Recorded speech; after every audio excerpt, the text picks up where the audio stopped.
Welcome to today's emergency EIR roundtable discussion. President Trump, don't do it, an alternative American policy for the Caribbean. We have a very full panel today, and we also will have some discussion as well. We're asking our panelists to please observe 10 minutes as the approximate time of your presentation. We want to go right to the panel and to begin now. We begin with Helga Sepp-LaRouche, the editor-in-chief of Executive Intelligence Review, as well as the founder of the Schiller Institute, and she's speaking to us from Germany. Welcome, Helga. Hello. Please go. Well, we are assembled here to put out an analysis of what the dangers are if the United States goes ahead and goes for a regime change operation in Venezuela. But we are also intending to portray how the world can get out of this crisis. Now, obviously, the operation in Venezuela, which is more or less ready to go, and if you look at the number of warships assembled close to Venezuela, is not a thing in itself. We should remember that President Trump had won, especially his second term, with the promise that he would end the endless wars of America, and a lot of his base, the MAGA base, is basically intending to insist that he sticks to that policy. Now, this takes obviously place at a moment where Trump is having already enormous difficulties with the support of his base, as was demonstrated through his attacks on Marjorie Taylor Greene and some of his other supporters over the issue of the release of the Epstein files. So it's a very fragile moment for President Trump to risk more rifts between him and his base. Now, obviously, we have to differentiate between the narrative of what is here at stake and what is really the real issue involved. Now, if you look at the official statements, it's all about Maduro being the head of the cartel of the Suns. And, while President Trump a couple of days ago still said he was potentially open for direct talks with President Maduro, only hours afterwards, the State Department and Marco Rubio put out a statement declaring the cartel of the Suns terrorist organizations and Maduro the head of it. And this is supposed to go into effect on Monday, whereby this would legitimize any kind of military operation. There are also reports that the orders have been given already for CIA covert operations inside Venezuela, and so forth and so on. Now, there are many military experts, and I will only touch upon it because I'm sure that others on this panel will give more insight into that the argument that fentanyl is coming from Venezuela to the United States cannot be maintained at all.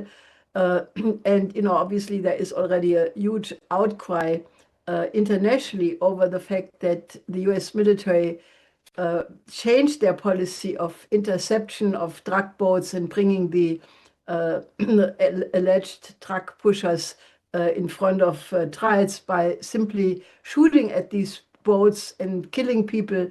I think altogether 83 people were killed already out of any legal framework and without any due process.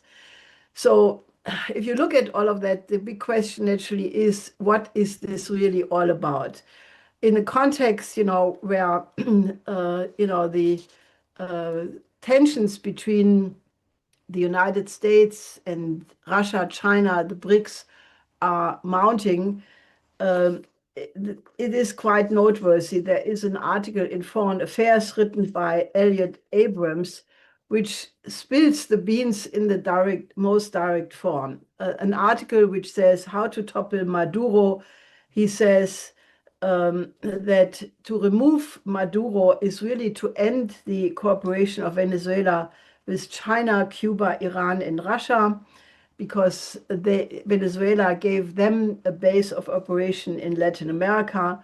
So Trump, he advises, should end all ambiguity and not only fight against the symptoms, which is the drugs, the migrants, the trafficking in human beings, but go for the root causes, which is remove the Maduro regime.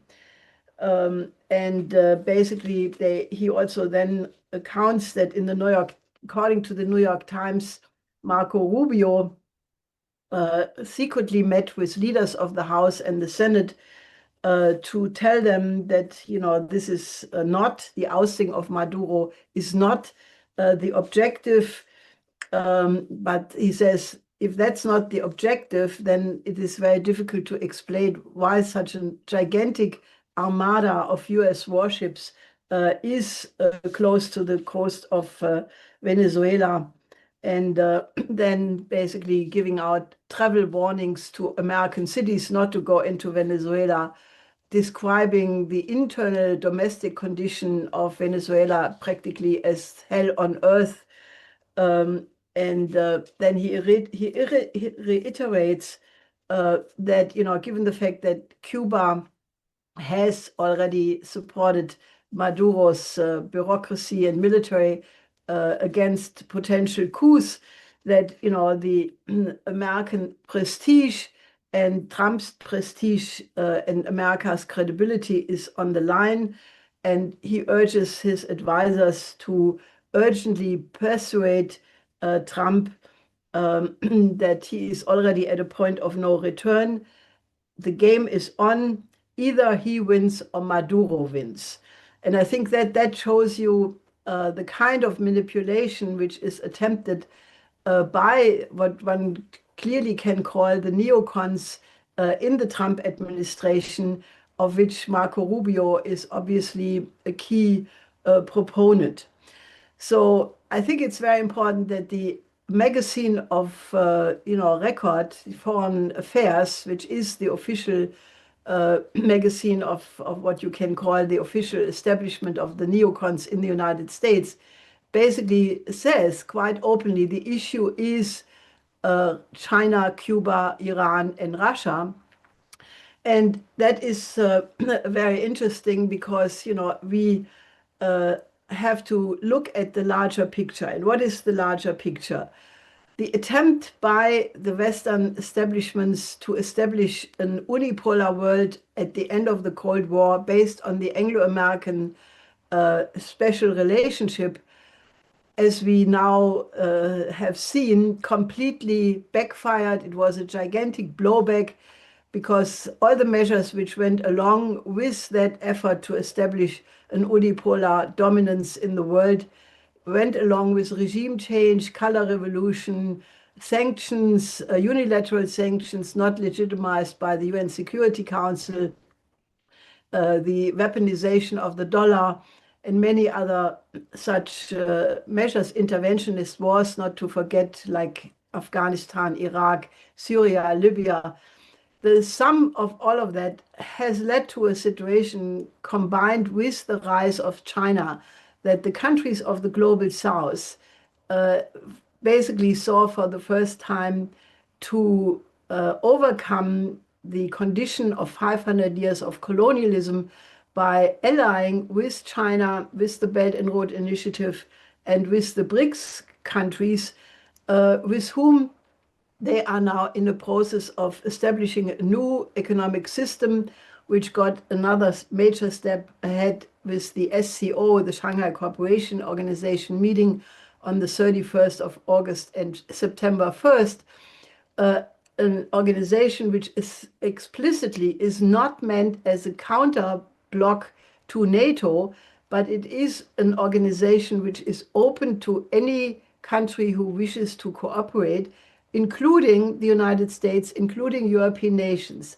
However, the Western nations, at least some of them, especially in Europe, the coalition of the willing, have obviously tied their fate so much to the neoliberal system, which attempted the unipolar world order, which, however, did not function, that they insist of not giving up on the war of Ukraine by insisting that Russia must suffer a strategic defeat, even if everybody knows who thinks clearly that a strategic defeat of Russia is not possible, given the fact that it is the strongest nuclear power on the planet.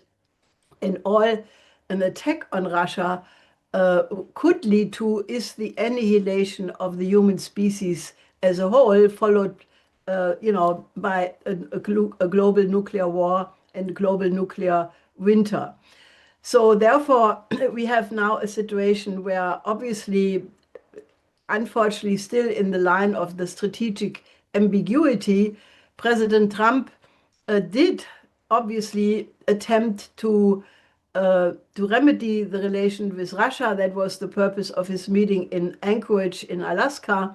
And just yesterday, both from Steve Witkoff and Kirill Dmitriev came again the news that what was already discussed in Alaska, namely an agreement to end the Ukraine war by making an agreement whereby Ukraine would give up most of the territory lost in the war, the Donbass, the Crimea, agree to halve its military, but then have security guarantees from the United States. And, this would be part of an overall security arrangement involving all of Europe. So that naturally has been rejected by the coalition of the willing so far, but it is now a renewed proposal on the table.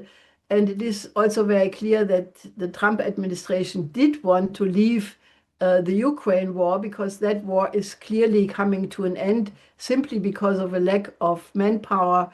And, this war has been exhausted. So when the United States put out their recent new security doctrine, it said that the main emphasis of US interest will be the Western Hemisphere, which, observers already were worrying could mean, to try to treat Latin America not only as the US neighborhood, as Marco Rubio called it the other day, but as the so-called backyard, whereby any kind of presence or influence of Russia, China, and other countries would be tried to eliminate. So this is the context in which this operation is taking place. And I think, if it goes ahead and, would lead to either a regime change, driving President Maduro out of Venezuela one way or another, including military operations, including covert operations, it could lead to an absolute disaster for the United States. In all likelihood, it would absolutely increase all the problems it is supposed to be a remedy against. It would increase poverty, it would increase drug trade, it would massively increase the migrant crisis. It could lead to an alliance of many Latin American countries against the United States. And in the worst case, it could lead to an entanglement and worse with Russia, if not China. So that is what is at stake. And, we have been maintaining for a very long time that the only way how we will get out of this geopolitical crisis, we have to get the Western nations, including the United States, but also European nations, to stop the geopolitical confrontation and the effort to contain China and Russia and other BRICS countries, and to simply switch to a mode of cooperation. If the United States would drop the effort to drive China out of Latin America and instead start to cooperate with the Bioceanic Railway, to use the fact that China successfully has built the deep water port in Shanghai, in Peru, and simply agree to the kind of infrastructure projects which have been on the table since Alexander of Humboldt in the 19th century, and which would eliminate the reason for migration, because it would give people an incentive to stay home and build up their own economies. then all the problems could be solved. Now, that would basically mean that President Trump would go back to his MAGA policy, make America great, by concentrating on the economic build-up of the United States. And one can only hope that reasonable forces, both inside the United States and in all of the Western Hemisphere, could cooperate to put that on the agenda. So I want to stop here and leave the word to others.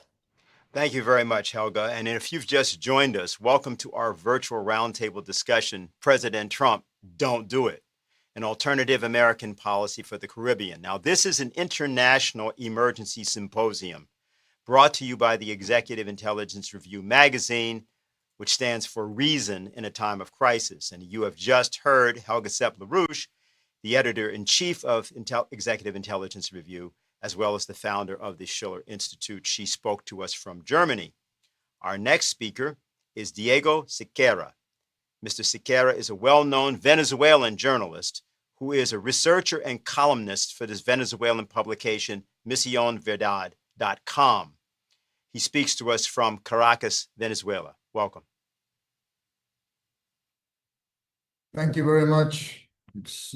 It's a great honor to be here sharing this panel with all of you, and also thankful for the concern regarding our country. And of course, like everything else in this region, it's all intertwined, and it not only involves the country.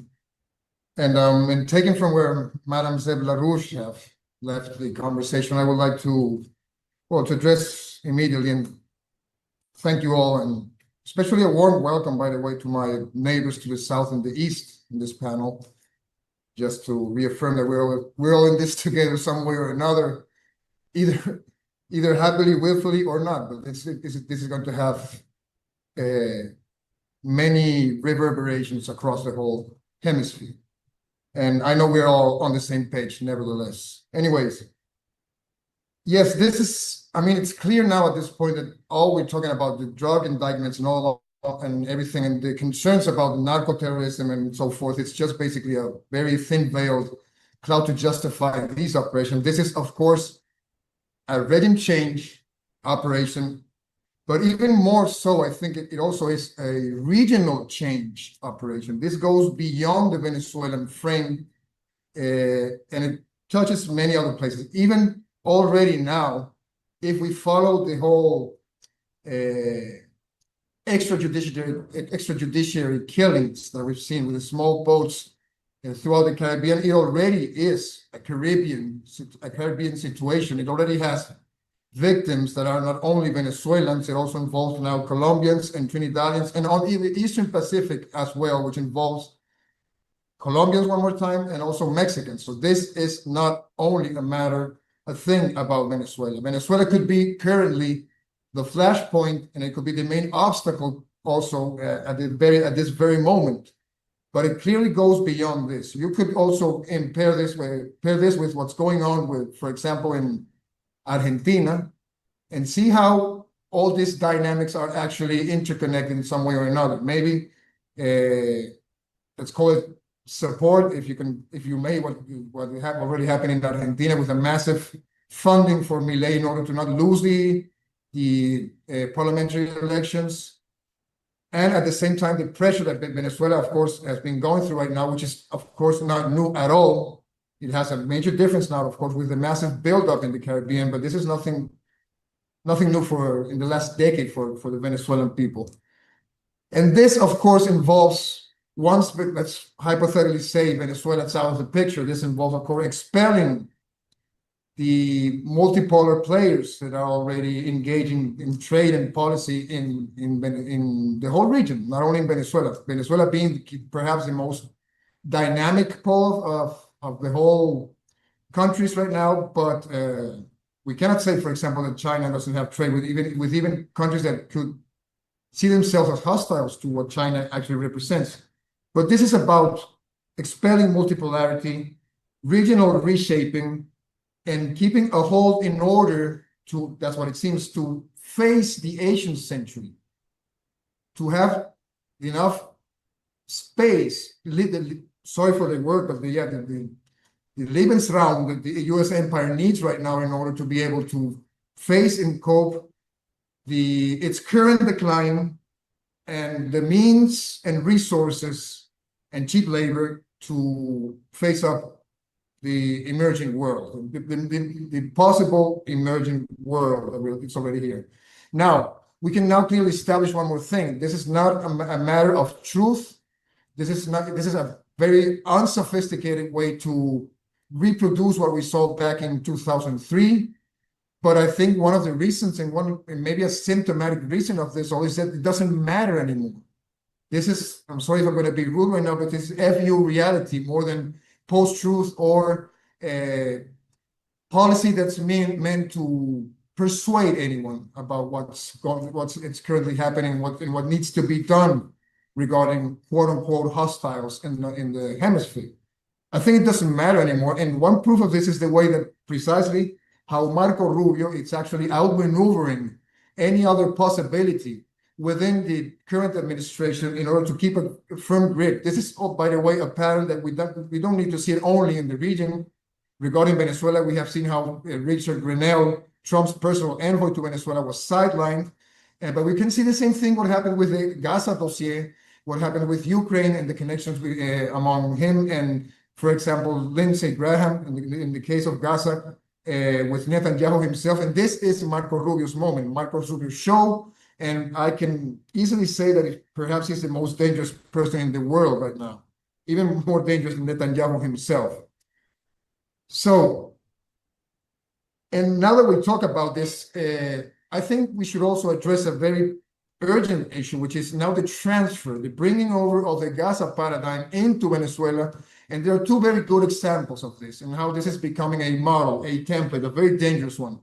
One of them is the nature of the recently announced Southern Spear operation by Secretary of War Hegseth, which basically it was written already, it was already issued back in January. So it's now going official in many ways, which basically, if you see it properly, it gives away the whole surveillance capabilities to the tech bros behemoth, especially Palantir. So we're talking about now about a shaping up even of war and surveillance that is partially privatized, it's partially under control of very powerful oligarchs, and it's all by itself a war package, which brings all this high tech, it brings all this proxy sort of privatized approach to war. It's not to reduce even a state by state to state situation.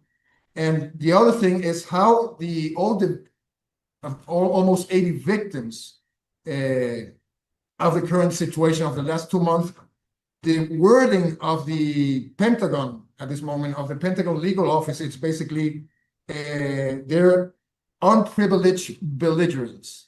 They have no kind of identification. Of course, it runs against all the procedures regarding drug indictments and so forth, as have been upheld by the communique of the former leaders of CARICOM.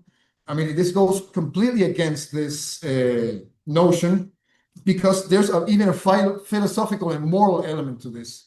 There's a certification on how, even less than before, human life itself values, and has any value to any of these players, let's call it that way. How much this goes even further in that sense. And I think this is not a minor thing.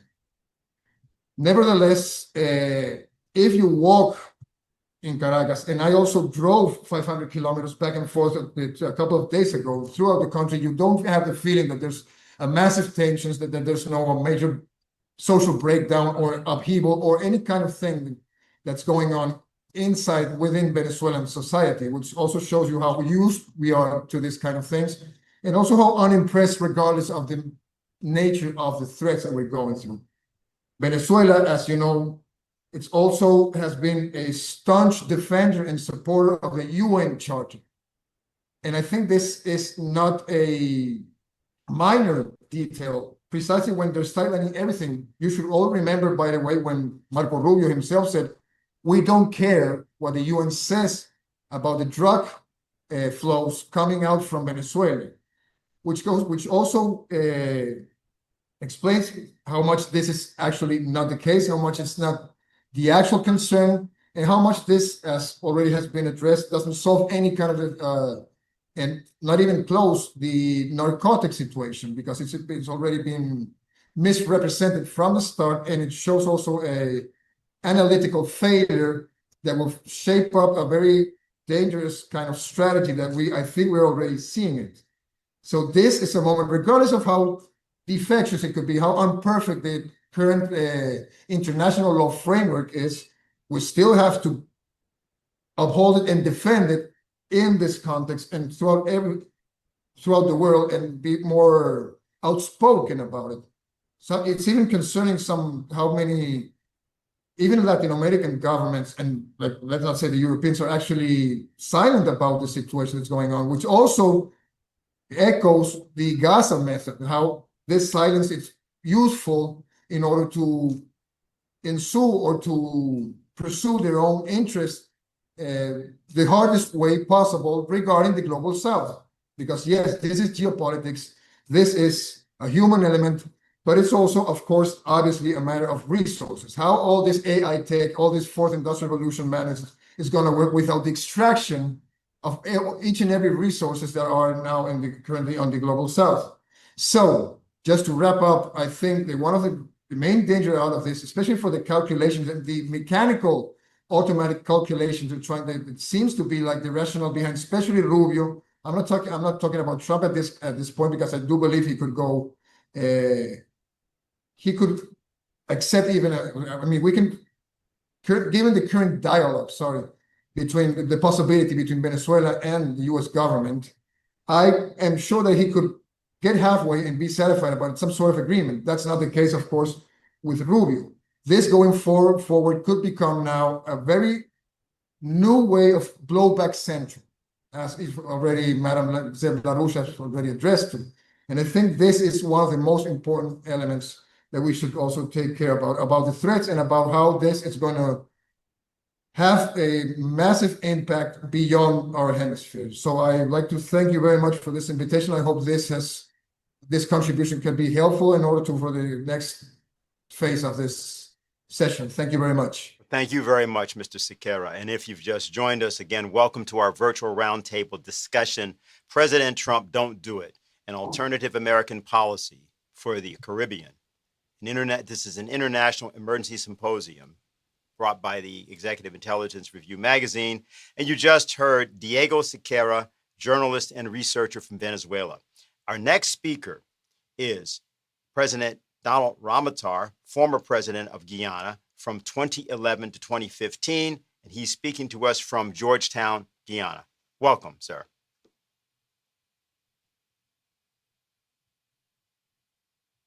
Thank you very much for having me, and I'm very pleased to be part of this distinguished panel.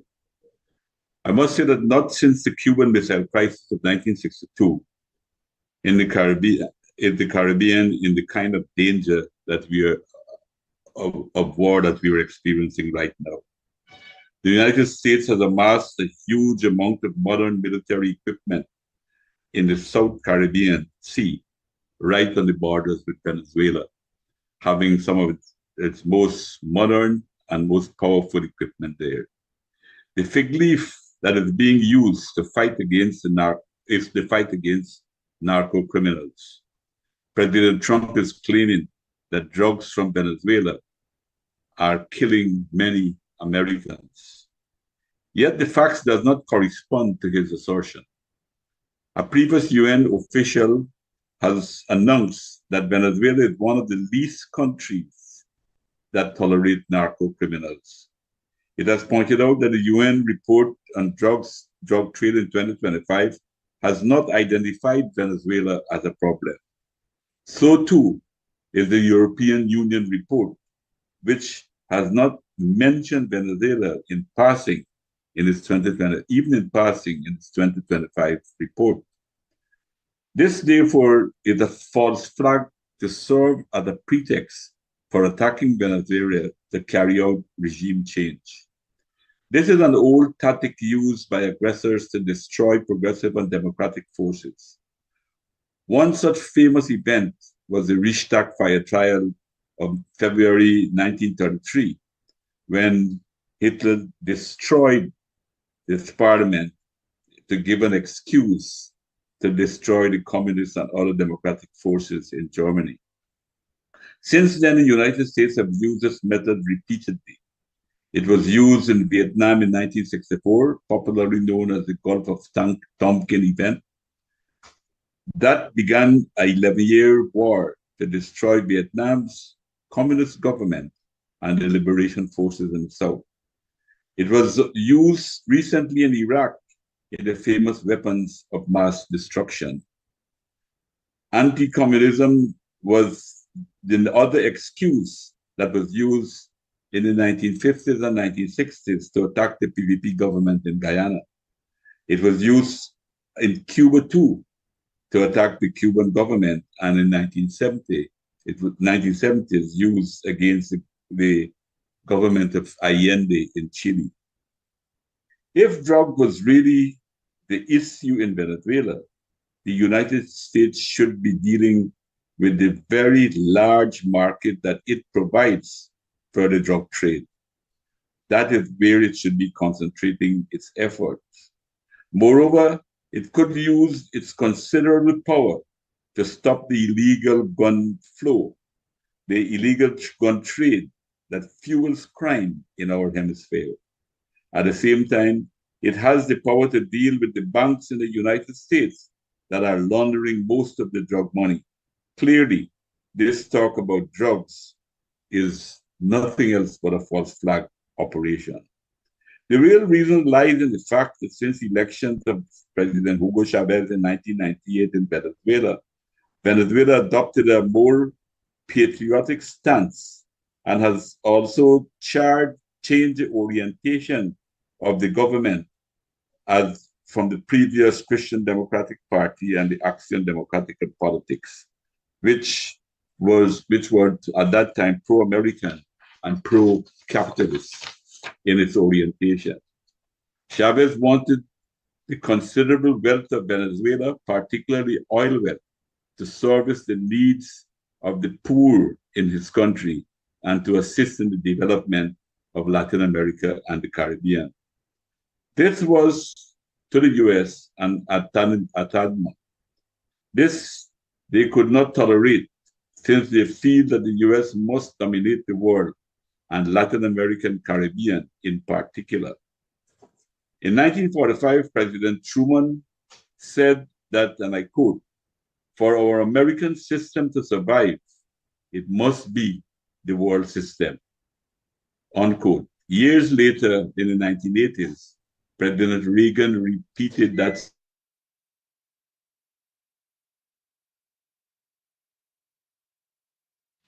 I think we may have a problem with this connection. Okay.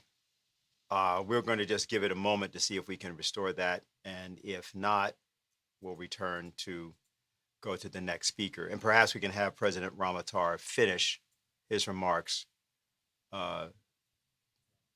Okay, just go ahead. All right, fine. We're going to go to our next speaker. If you happen to have just joined us, you are watching a virtual roundtable discussion, President Trump, Don't Do It, an alternative American policy for the Caribbean.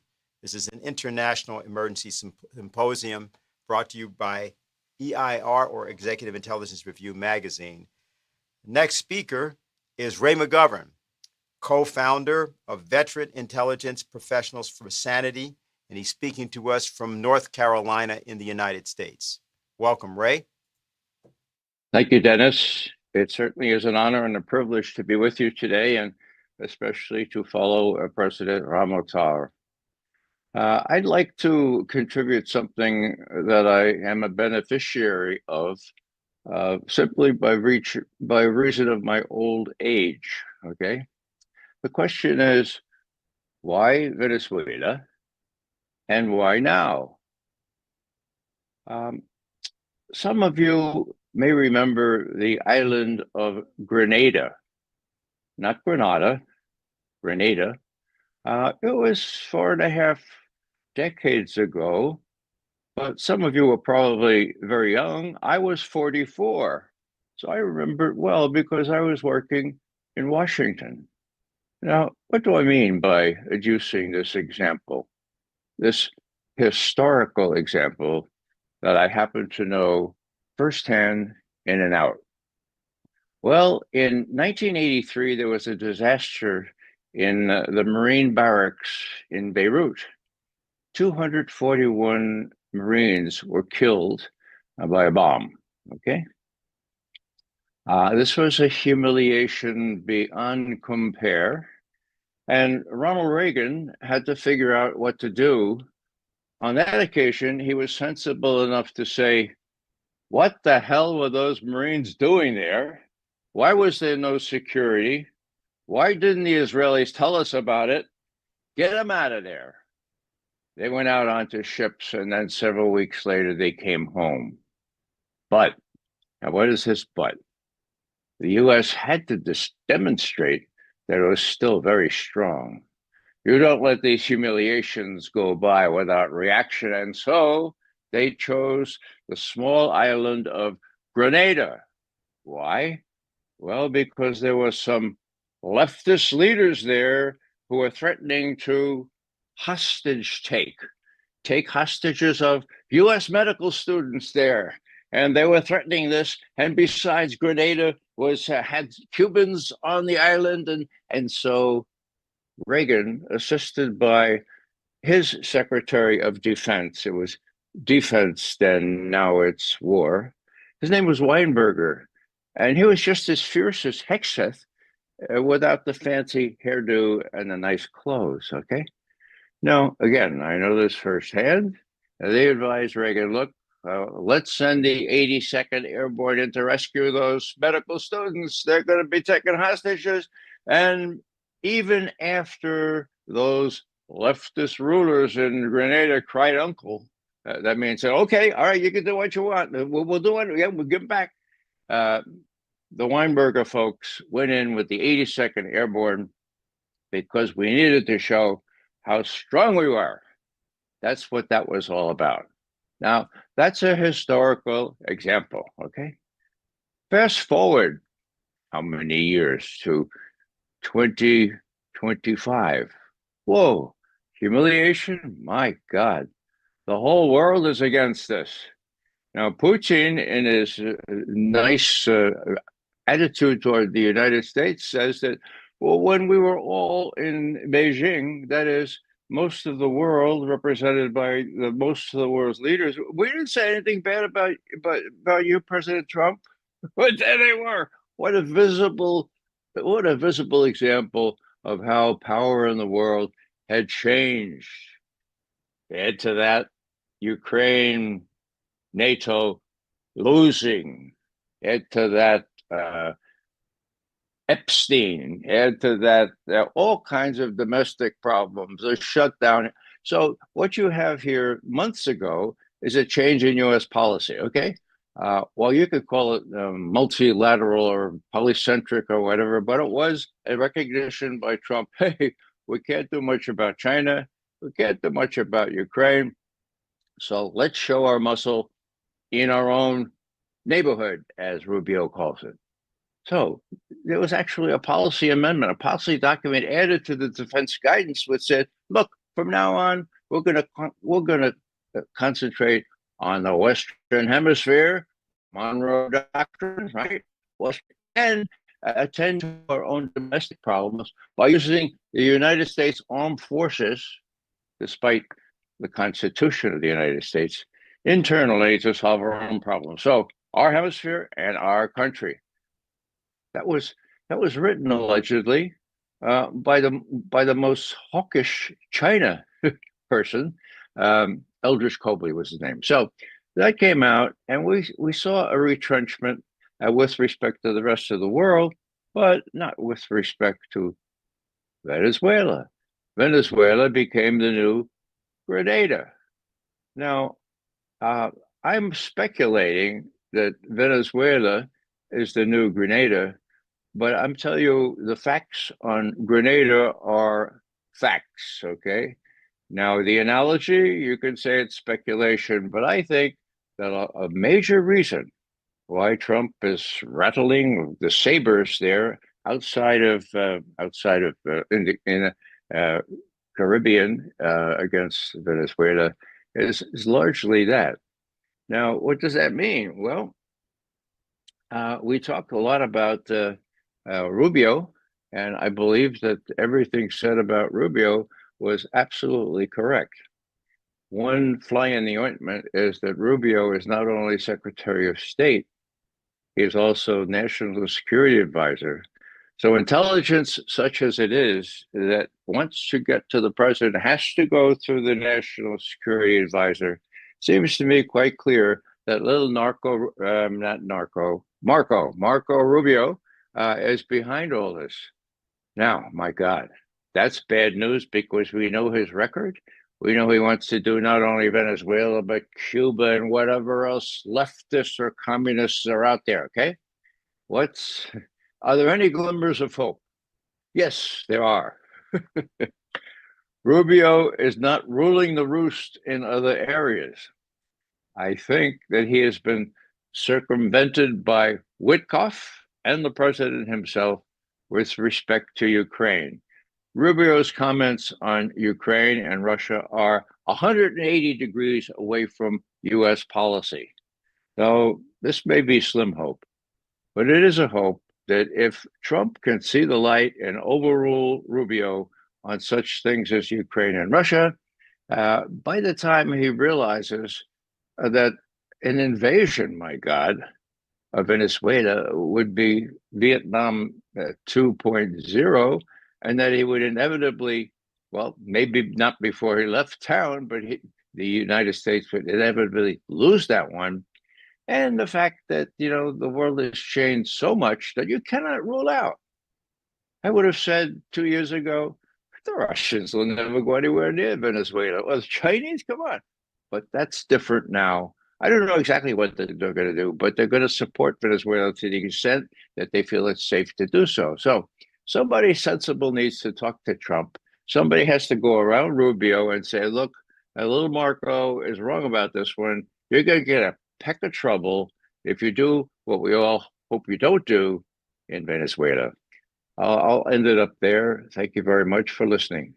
Well, thank you very much, Ray. And I just want to have you reference just briefly, well, I'll reference actually, the statement that Veterans Intelligence Professionals for Sanity brought out about this matter. And probably in the period of the discussion, we can go into that a bit more.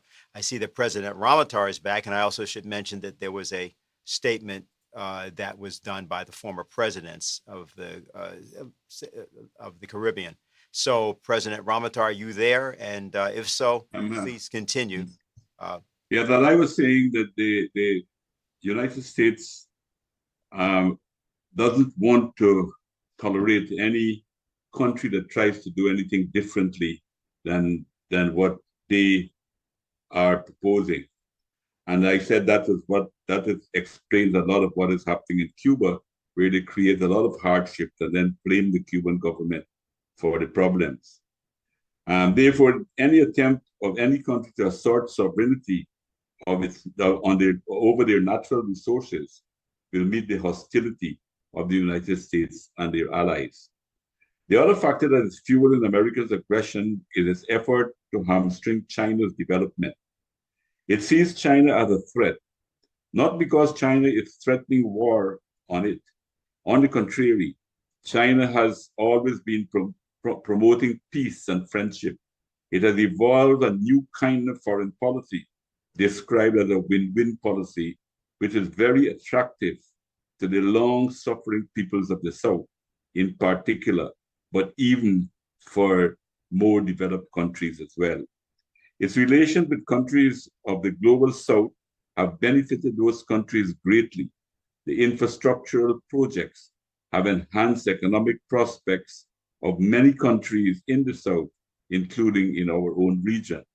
The new port in Peru stands out as a beacon of win-win approach and a monument to China-Latin America friendship and cooperation.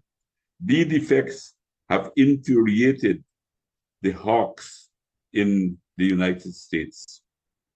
The United States is now using its considerable power to try to displace China in the South. During the Biden presidency, the G7 countries had a meeting, the last meeting that he attended of the G7 countries, created a special fund, not necessarily to help the people of the South, but as they stated very frankly, to counter the Belt and Road Initiative of China. And that is what they were using it for. Even though that was so, it was an anti-Chinese plan. The China still welcomed their participation and saw it as having more resources to try to help the development of the South, and even promised to cooperate and in the development of our world. They saw it as another possibility that cooperation can bring, make a contribution to world peace. Unfortunately, the US has rejected that approach and has adopted a strong militaristic line to achieve their quest to maintain global dominance. This is fully in display in the Middle East, where the genocidal war is taking place. Even though they have a peace agreement, we see them killing up to today. They killed more than 25 Palestinians by bombing in the Gaza. This is the root of the conflict also in Europe. The ill-conceived idea to ignore Russia's legitimate security concerns and to attempt to use Ukraine as a proxy for NATO to oppose Russia is at the heart of what is happening there today. The US system is being threatened by the emergence of a new multipolar world, the emergence of the BRICS countries, and the recent surge of new members is challenging the total dominance of the United States. It is offering alternatives to countries and even now adopting new trading and financial systems that is removing the monopoly of US power. These events have done a great deal to expose the extent to which the US seems ready to go to maintain its position. It is openly ignoring international laws, as we see right now in the killings in the Caribbean of people who we don't, at least I am not even sure who they are. They're branding them as narco-terrorists, but they have the power to stop those boats and check and provide the evidence, but they choose instead to kill instead of to arrest. We see it in the Middle East. We see it with, as I said, what is taking place here. That is done, and the US has also been attacking international institutions apart from flouting international laws. They have been attacking international institutions when it cannot bend it to its own will. This is done in various ways. We see it is completely working with Israel to sabotage the UN, a lot of UN position on Gaza. It has banned Francisca Albanese, a UN Special Rapporteur, because she dared to speak the truth about the genocide among other UN persons. It has also putting pressure on the International Criminal Court, because the Criminal Court is recommending charging Netanyahu for genocide, the crime of genocide that is taking place. The Iranians too have accused the International Atomic Energy Agency of pushing the US agenda and spying and using it to spy for Israel and the United States. That, they claim, was how many of their leading scientists and military personnel were assassinated in their homes, helped to direct their fire to their direction to the nuclear facilities. United Nations resolutions are routinely disregarded if they do not fit into the US purposes. Attempts are made to use the UN itself as a tool for its foreign policy. Only recently, Russia's Foreign Minister Sergei Lavrov accused the UN Secretariat of carrying out American directions. All these actions only serve to discredit and undermine these important international institutions, which could have unforetold consequences for poor countries like ours. Colleagues, the international socio-economic and political situation is at an important juncture.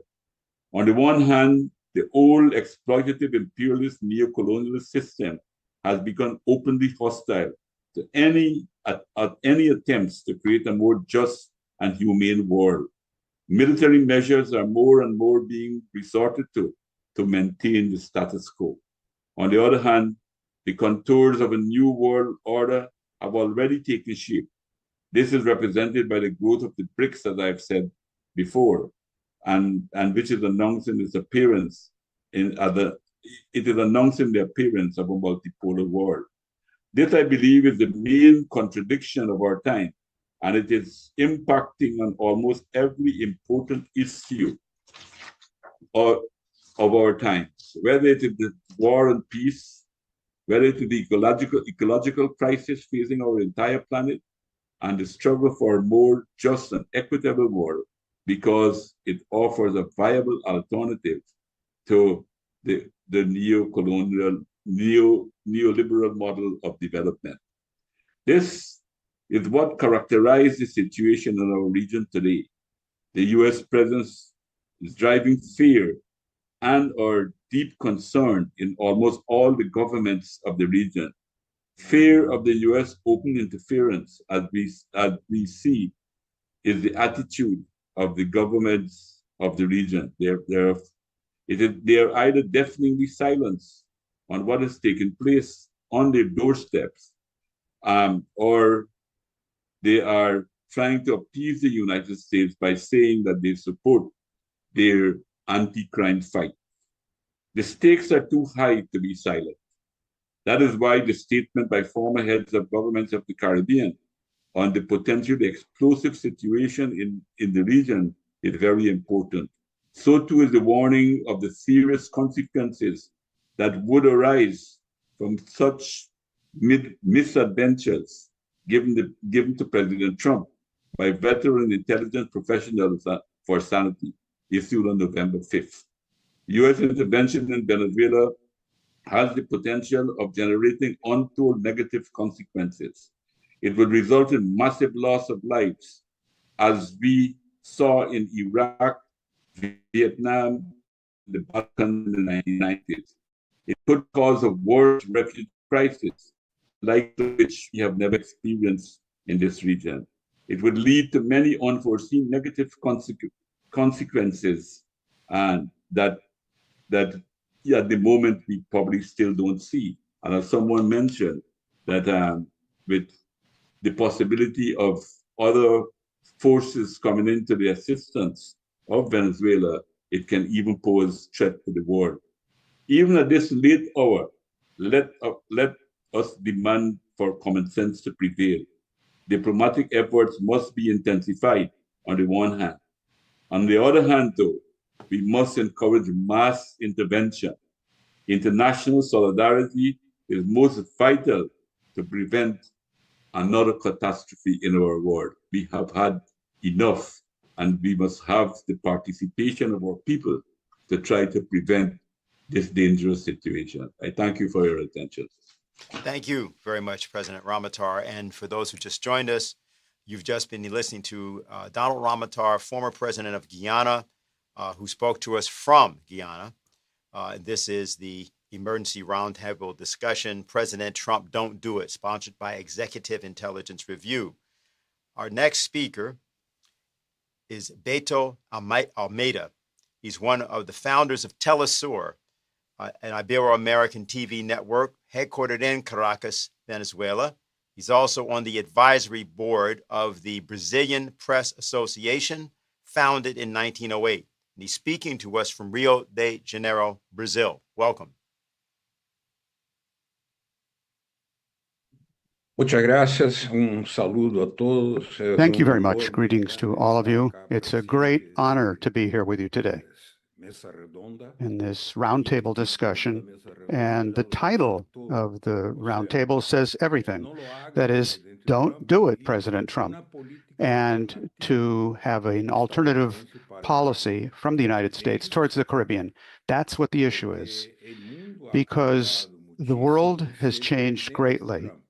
And President Trump was reelected with the idea that he should reconstruct the policies inside the United States because the United States has lost its dynamic advances, and that's a problem of the last decades.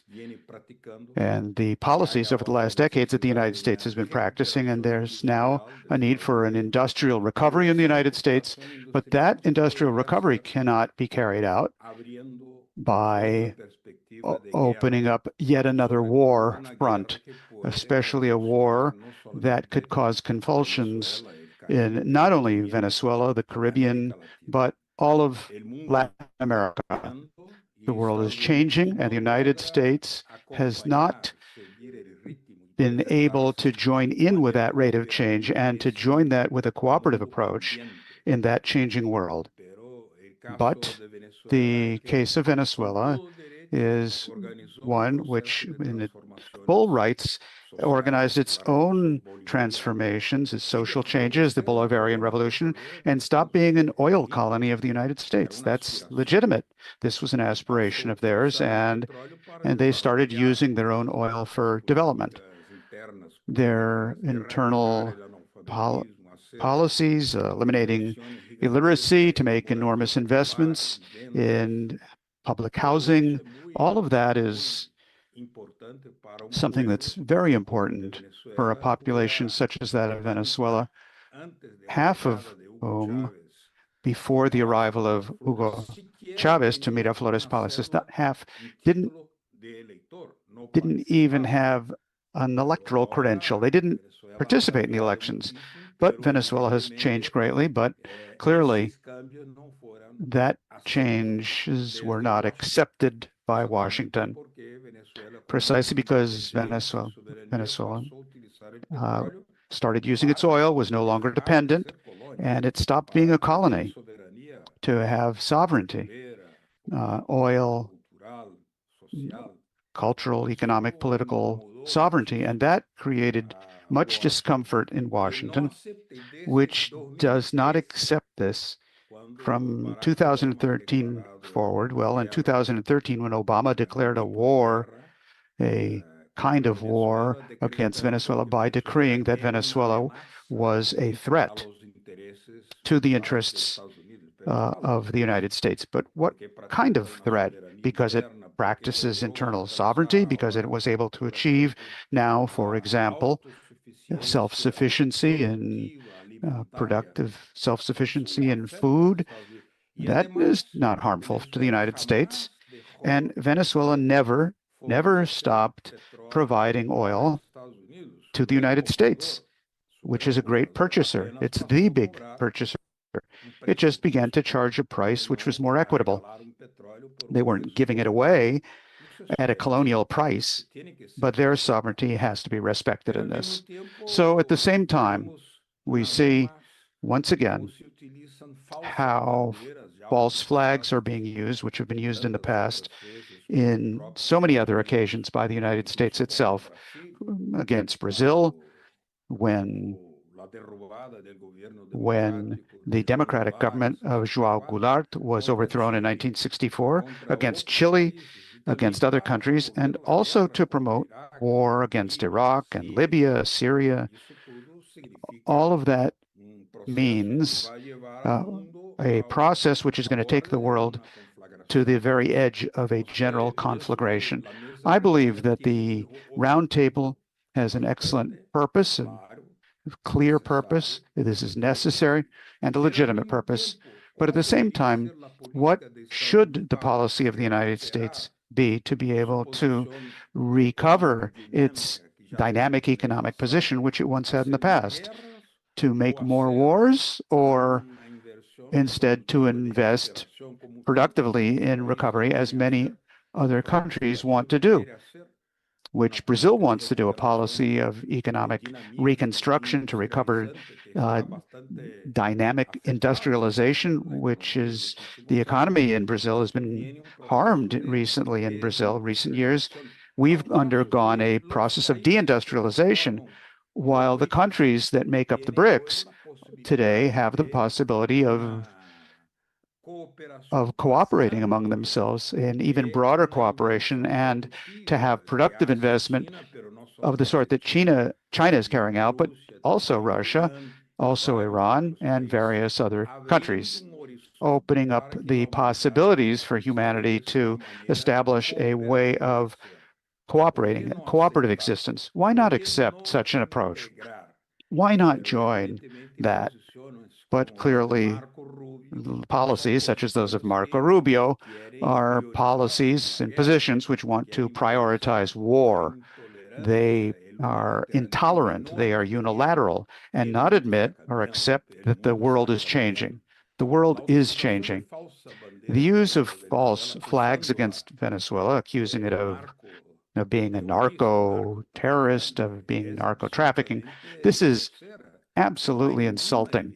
There is no evidence whatsoever. The evidence are that Venezuela has transformed itself significantly, economically, socially, and to be able to produce its own food, as well as to elevate the population culturally in the fields of education, as well as to lower, for example, in terms of infant mortality. So these are accomplishments. These are achievements of the Bolivarian Revolution, which have to be accepted and admitted because they're recognized by organizations such as ECLA, UNESCO, which recognize Venezuela as an area that's free of illiteracy. Why should the United States not accept this? Why can't it also have with Venezuela a relationship based on cooperation and respect? Because clearly they're trying to destroy instead a so-called narco-terrorist state, but what they are acting on, what are the fundamental issues regarding Venezuela, which is oil wealth, which is enormous. Now, this is clearly something which is damning to Venezuela, because a country that was a oil colony, and to not be an oil colony anymore, it has to face what the country that was a principal beneficiary of this in its supply of oil over decades and decades and decades. And when they start to charge a fair price, there you have this reaction, this intolerance, which is extremely dangerous, because the concentration of warships of an aircraft carrier, the largest aircraft carrier that exists, in fact, to try to recover what the United States did many times in the past, such as Panama, kidnapping the president of that country before, which it has done in other cases, killing, for example, the president of Iraq without any trial whatsoever, killing president of Libya with no trial whatsoever. This leads us to think the worst could happen. Therefore, the importance of this kind of a roundtable is extremely important. Further, to be able to awaken other countries, such as the government in Brazil. Brazil has always had, because of its military doctrine, in fact, even in the undemocratic era, was concerned with to not have any connection to any fights and wars in South America, and at the same time to look for cooperation with Africa, not just the Portuguese-speaking African nations, but all of Africa. And that is a policy which is we've had since the government of Geisel, to try to have close relations with Angola, with Mozambique, with Guinea, and where Brazil, with its engineering and other companies, constructed the infrastructure to always look for a broad relationship with all countries of the third world. This is very positive in Brazil. And now Brazil is extremely concerned about what is happening. That's why President Lula traveled to the CELAC meeting in the middle of COP30. Lula understood the importance that this matter, this issue had, this danger of a military force being used in the Caribbean. This is still hanging over us as a shadow, as a threat. And President Lula went to the CELAC meeting precisely in order to send a message to the world, especially to the United States, that the use of force, of military force, must be set aside, since President Lula has been a kind of mediator because he's trying to have a relationship to try to resolve various trade questions,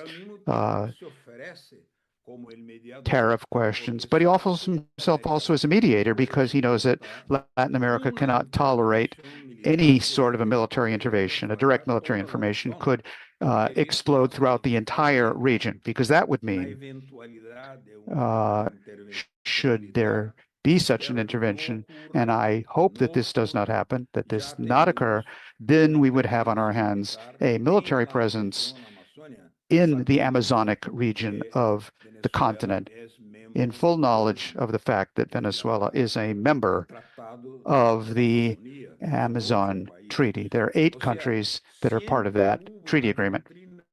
There has always been in Brazilian military doctrine a view of defending its sovereignty and the sovereignty in the Amazon, and to seek development of the immense wealth, and they have their niobium of water and others, in order to achieve development for the whole region, but for the entire region. This is a position which would be made unviable if there were to be a military conflagration based on a unilateral military aggression, because Venezuela is not provoking this. Venezuela is not the aggressor. Venezuela is not challenging the United States, but it is being threatened because it was totally arbitrary by Obama for him to make a decision that Venezuela was a threat when it never was such a threat. And again, I repeat, it never stopped supplying the United States with oil, since the United States was the largest consumer of oil in the world, and it has needs to find relationships outside its country in order to sustain its internal demand for oil and other energy, but not based on gunboat diplomacy, but on the basis of relationships of respect, relationship based on trust-based. It would much be better if it were a cooperative relationship. But we all know that the spirit of the Monroe Doctrine is still hangs over us like a shadow, and it is in some of the heads in the White House. We hope that the attitude that President Trump brought to a dialogue with Vladimir Putin would be a motive for some sort of hope, because that dialogue didn't occur in the previous government of Joe Biden. There were immense problems to U.S. to dialogue with the Russian Federation, and to dialogue with Russia, to dialogue with China, dialogue with the BRICS, dialogue with CELAC. That, in fact, would be the answer and the solution for the United States to be able to have not only a policy that would be positive for the Caribbean, but also an internal policy of reconstruction of its own dynamic industrial capabilities in order to be able to pay off the enormous social debt which still exists within the United States as well. That's not resolved with war. That's settled with a policy, a democratic policy, and in fact, internally inside the United States. Thank you very much. It was an honor to be with you, participate with you. And thank you very much, Mr. Almeida. You've just heard Beto Almeida, one of the founders of the Telesur TV network, headquartered in Caracas, Venezuela, and a member of the advisory board of the Brazilian Press Association. He spoke to us from Rio. Now we're going to hear from Dennis Small, Ibero-American editor of Executive Intelligence Review, speaking to us from Washington, D.C. Okay, I switched off interpreter. I hope I'm on the right channel here. Yep, you seem to be. Okay, very good. Okay, let me begin before getting into the issue of the positive policy that's required, because it is not enough to simply say, President Trump, don't do it. We have to say what should be done, as Beto Almeida just emphasized so importantly. But let's just be clear. This does not have anything to do with drugs. Drugs is a $1 trillion yearly business run by an international cartel, which we have called Dope Incorporated. It's not the Cali cartel. It's not the Sinaloa cartel. It is the City of London and Wall Street financial cartel. It's $1 trillion a year. It's the major banks. If you want to stop drugs, you have to stop drug money laundering, which is at the heart of the whole thing. Secondly, just the basic facts. The amount of drugs that flow from Venezuela, as previous speakers have indicated, are not the problem. The flow of drugs into the United States, this is a map produced by the UNODC, the United Nations Organization for Drugs and Crime. It is the international grouping. The DEA statistics indicate the same thing, that looking at the trafficking of cocaine, which is the main drug trafficked from the Andean countries to the United States, 74% goes through the Eastern Pacific vector into Mexico, a very small percentage, 8% from Venezuela. Do some drugs leave from Venezuela? Of course. There's not a country in the world where this doesn't happen, but that is not the problem. And in case you think that this is an old map, here's the latest one, 2024. This indicates, although I don't have the numbers here, this does indicate from the UNDC as well what we're talking about. So it's all nonsense to talk about the drug problem in that way. Second point on drugs. Most of the drugs do not enter the United States by illegal migrants swimming across the Rio Grande or by fast boats dashing across the Caribbean. It's not true. According to the DEA's own statistics and CBP, the Customs and Border Patrol, 90% of the heroin seized coming into the United States, 88% of the cocaine seized coming into the United States, and 84% of the methamphetamine, coming into the United States comes across the official border crossings, the ports of entry, in trailers, in buses, in trucks, in cars, in big rigs. Those are the official reports from the DEA itself. So it's certainly not drugs.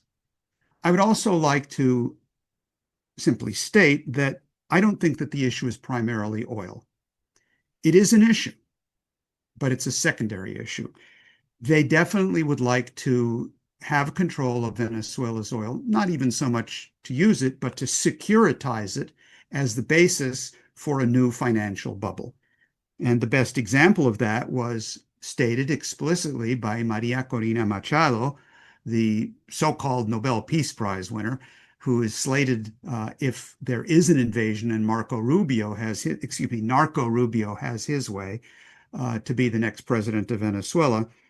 She stated in an article yesterday in The Economist magazine of London, hey, we have $1.7 trillion of wealth in Venezuela that could help you guys over a 15-year period. And this has already led to a rally of Venezuelan bonds on the international markets, with the expectation that the Gerald Ford aircraft carrier will help bail out the crashing bond market.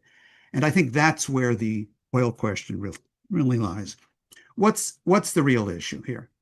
The real issue is not what is happening in Venezuela per se, or in Caracas, but the real issue is located what's happening at a distance of 1,675 miles to the south.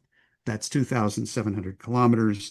And that is, as previously mentioned, the construction of the Chancay port in Peru by Peru and China working together which is the most modern megaport on the entire American Pacific coast, Long Beach included, which can handle the very largest of container ships in the world, 24,000 TEUs, and the distance and the cost of direct shipping now from Peru and through that the rest of South America over to Shanghai and China has been reduced by 10 to 15%.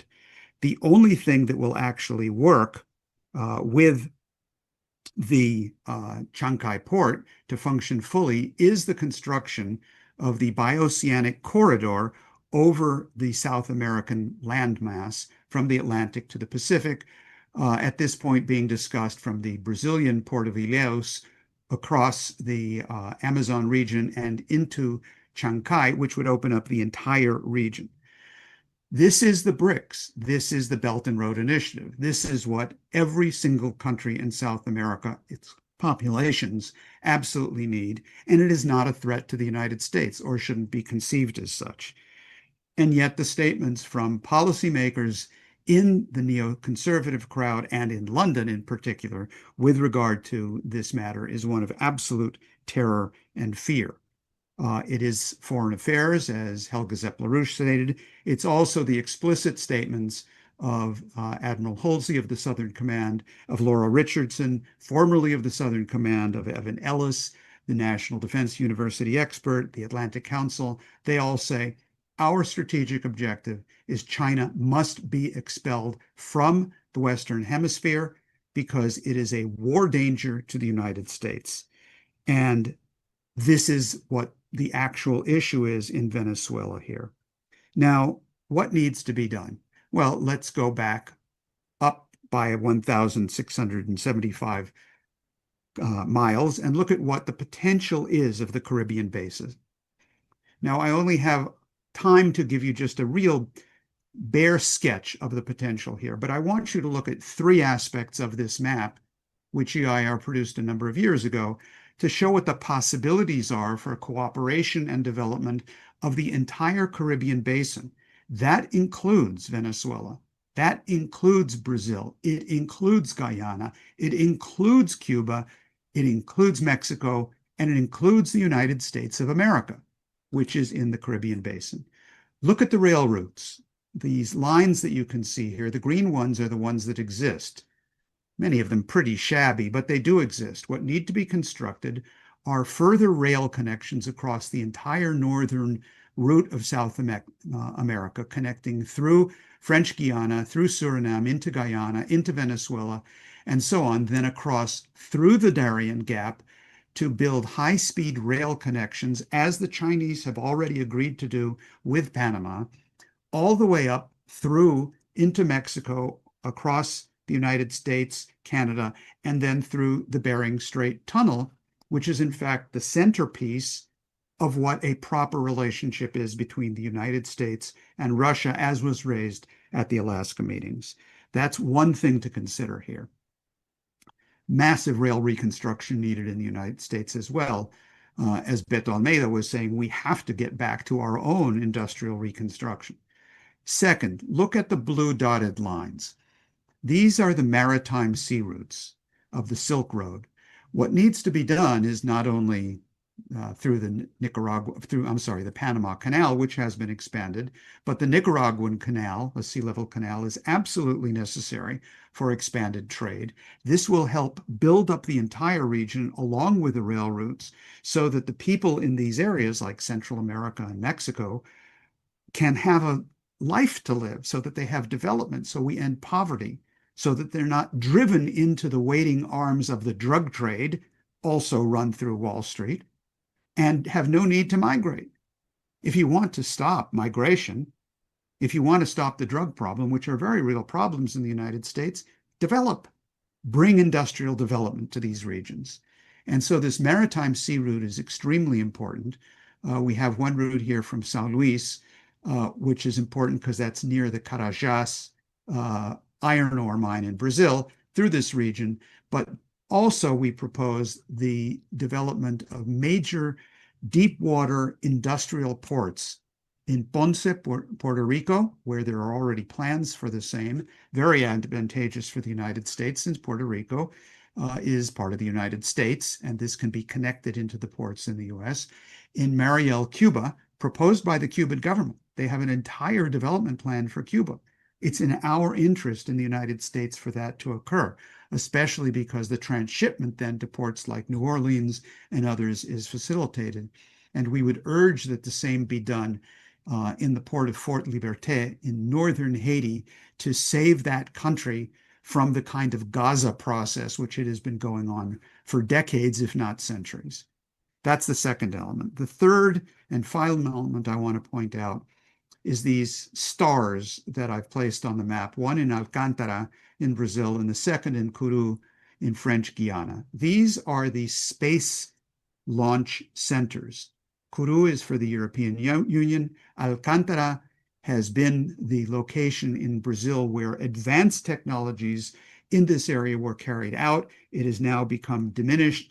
These centers must be developed with the most advanced technologies among other regions for the purpose of training of manpower, developing skilled labor so that the labor force of the continent, of this entire region, are not simply producing raw materials for export, functioning as slave labor, but so that they can achieve maximum development with a standard of living worthy of human beings and where you can have advanced science and technology available to the entire population. I end by emphasizing one central point. President Trump, not only don't do that, do this. This policy of the United States working with China, of the United States working with Russia, of the United States working with the ideas presented by Pope Leo XIV in his recent discussion of Nicholas of Cusa, which I will leave to the discussion period, work with Ibero-America to develop these kinds of processes, and the United States will once again return to its true roots of the American Revolution against the British colonial policy, and we will find throughout the world cheering support and cooperation around the world. The only unhappy people will be the Wall Street crowd, the City of London crowd, the people who are actually behind Jeffrey Epstein. Thank you very much. Thank you very much, Dennis. And before we go to our commentary on today's presentations, we want to ask Executive Intelligence Review's Editor-in-Chief, Helga Sutler-Baruch, if there's anything she'd like to say prior to us doing that. Well, I think that if emanating from this panel discussion, we could ignite in all of Latin America and Central America a discussion about what Dennis just presented, I think we could turn a big crisis into a big chance, because it is very clear that the global majority, which represents 85% of the human population, are moving exactly in this direction of a new paradigm. And I have said this before, but I think we have reached a branching point in human history where if we continue geopolitics, which led to 2 world wars in the 20th century, we could annihilate the entire existence of our species. If, on the other side, we would elevate the relations among nations to the idea humanity first, which has been expressed by President Xi Jinping many times when he talks about the shared community of the one future of humanity. If we can mobilize forces to think that way first, all problems can be solved.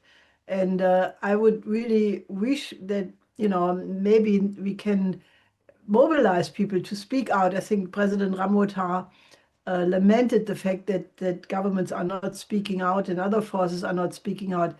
If we could cause a whole debate among media, among government officials, among other organizations in Latin America, demanding this kind of cooperation and, basically saying the conflict can be solved by having Russia, especially China and the United States work together on the realization of these projects, I think we could turn the tide dramatically. Thank you, Helga. And we realize other members of the roundtable may also have comments, but what we're going to do is to first go to a few people who are responding today to today's speakers. The first of which is Morella Barreto Lopez. She is a Venezuelan diplomat and historian. She's speaking today in a private capacity only. She speaks to us from Caracas, Venezuela. And please.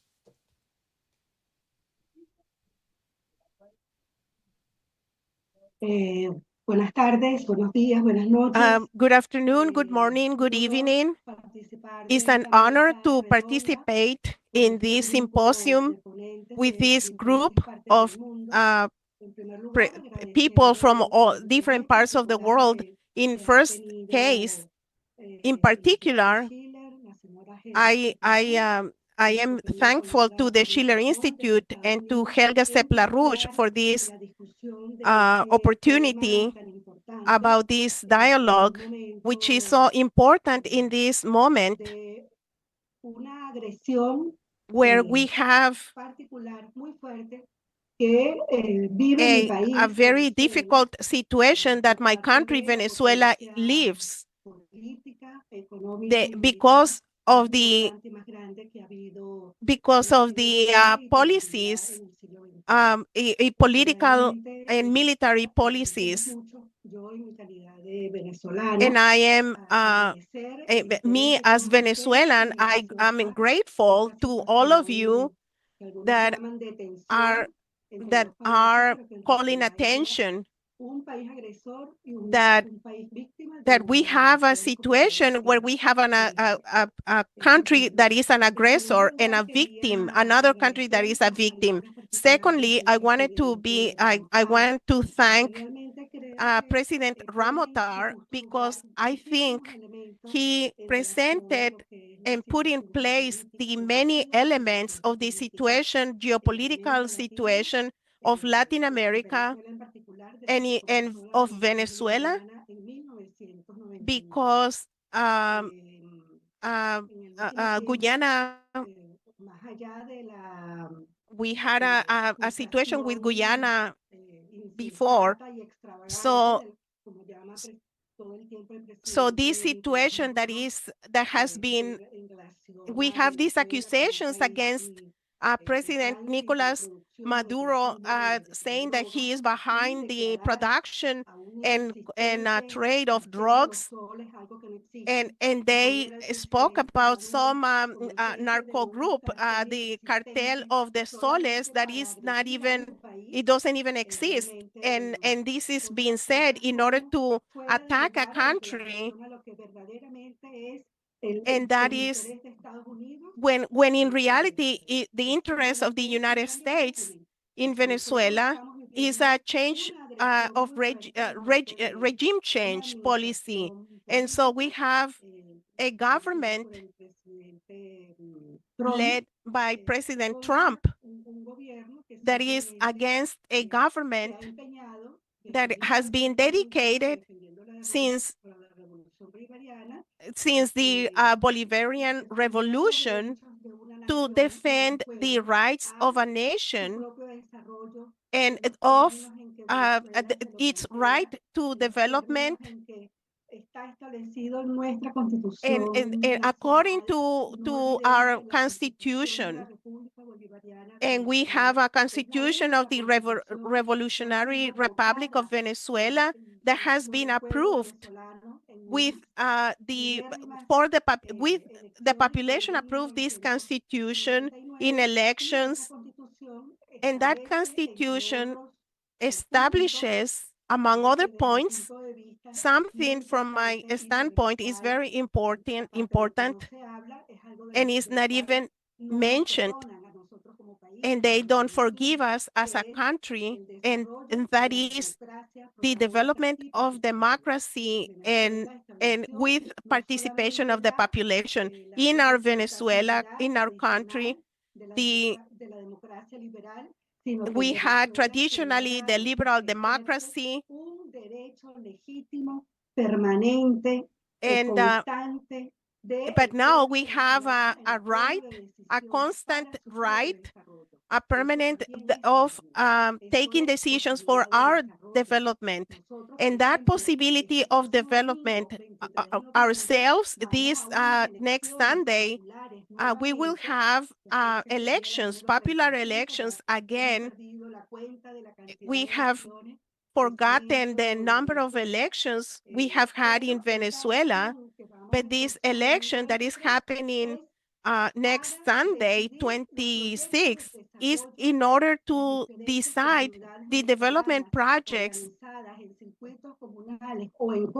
in 5 communities if they want, if they will allow development in their own territory. And that's democracy. That is our democracy. The President Maduro is always saying that is to look for more democracy. We have deputies in the National Assembly that have been elected democratically in the country. We might say that characteristics of our development is part of what we are not forgiven. It is what is not being forgiven by United States on Venezuela. We are an example for the population, the world population, and in particular for Latin American population, that we want to relate with the world what we call the diplomacy, the Bolivarian diplomacy of the country. We have a collaboration, and we ask for respect for development and our right as a nation to integrate all our community, which is Latin America, which is the Caribbean. We are not the neighborhood of anybody, and much less of United States, because in addition, in that situation, we consider. So we have a fight between two visions. We have the Monroe Doctrine and the doctrine of Simón Bolívar. And we shouldn't forget that the Monroe Doctrine that was said America for Americans, but what were they talking about? North Americans. And that's the vision that the White House has, and the vision, our vision in our country, in Bolivarian, since 1823, is a declaration by Simón Bolívar. The United States are destined by providence to plague America of hunger and misery. And that's what Bolívar said in that period, which is different to the Monroe Doctrine, which wants all the Western Hemisphere. But we are a nation, a sovereign nation. We have the right, as every country, to our own development and to the autodetermination of our development. And we want to be respected by all the countries in the world. And lastly, I am very happy with the words from the Schiller Institute and Mr. Ramotar and our colleagues and our friends. Thank you very much. Thank you very much as well, Senor Lopez. This is Morella Barreto Lopez, Venezuelan historian and diplomat, speaking in a private capacity to us from Caracas, Venezuela. And now to also comment, we have Diane Sayre, a former candidate for United States Senate from the state of New York, and she speaks to us from the New York City area. Hi, can I I be heard okay? Yes. My video is slow. Okay. So I just wanted to perhaps create a little perspective and give people some insight into the dynamic in the United States. We are coming up to the 250th anniversary of the American Declaration of Independence, our war of independence against the British colonial system. And those who want to perpetuate that policy have never forgiven our nation for that. And it is my opinion, informed opinion, that they would like nothing better than to make the American president, Donald Trump, using his particular personality flaws, his narcissistic ego and confusion, New York real estate mafia approach to diplomacy, to be not merely his undoing, but the undoing of the United States itself. And we have right now a divide between two directions of the world, which is the global majority, which is establishing a new paradigm of relations among nations based on mutual respect for sovereignty, security, and human dignity. And we have the leftover residue of this British imperial system today, as Dennis Small said, typified not so much by national identities, but by a club of billionaires who frankly would prefer to eliminate the nation state altogether. Now, if you think about the likelihood of the United States succeeding, whatever that means, in a war on Venezuela, consider that the United States just a few months ago could not even defeat the Houthi rebels in Yemen. And President Trump extricated himself from that by claiming that we had won a great victory and that they were just surrendering. This, frankly, was a great humiliation. If you look at what Helga Zepp-LaRouche identified early on, the way that Trump is being induced to obliterate his own base, in a sense as if someone were manipulating King Lear to expel the one daughter, Cordelia, who was telling him the truth, as Marjorie Taylor Greene typifies the Trump base, saying, we elected you to not carry out perpetual wars, to not spend billions of dollars overseas, but to address the problems the American people are suffering.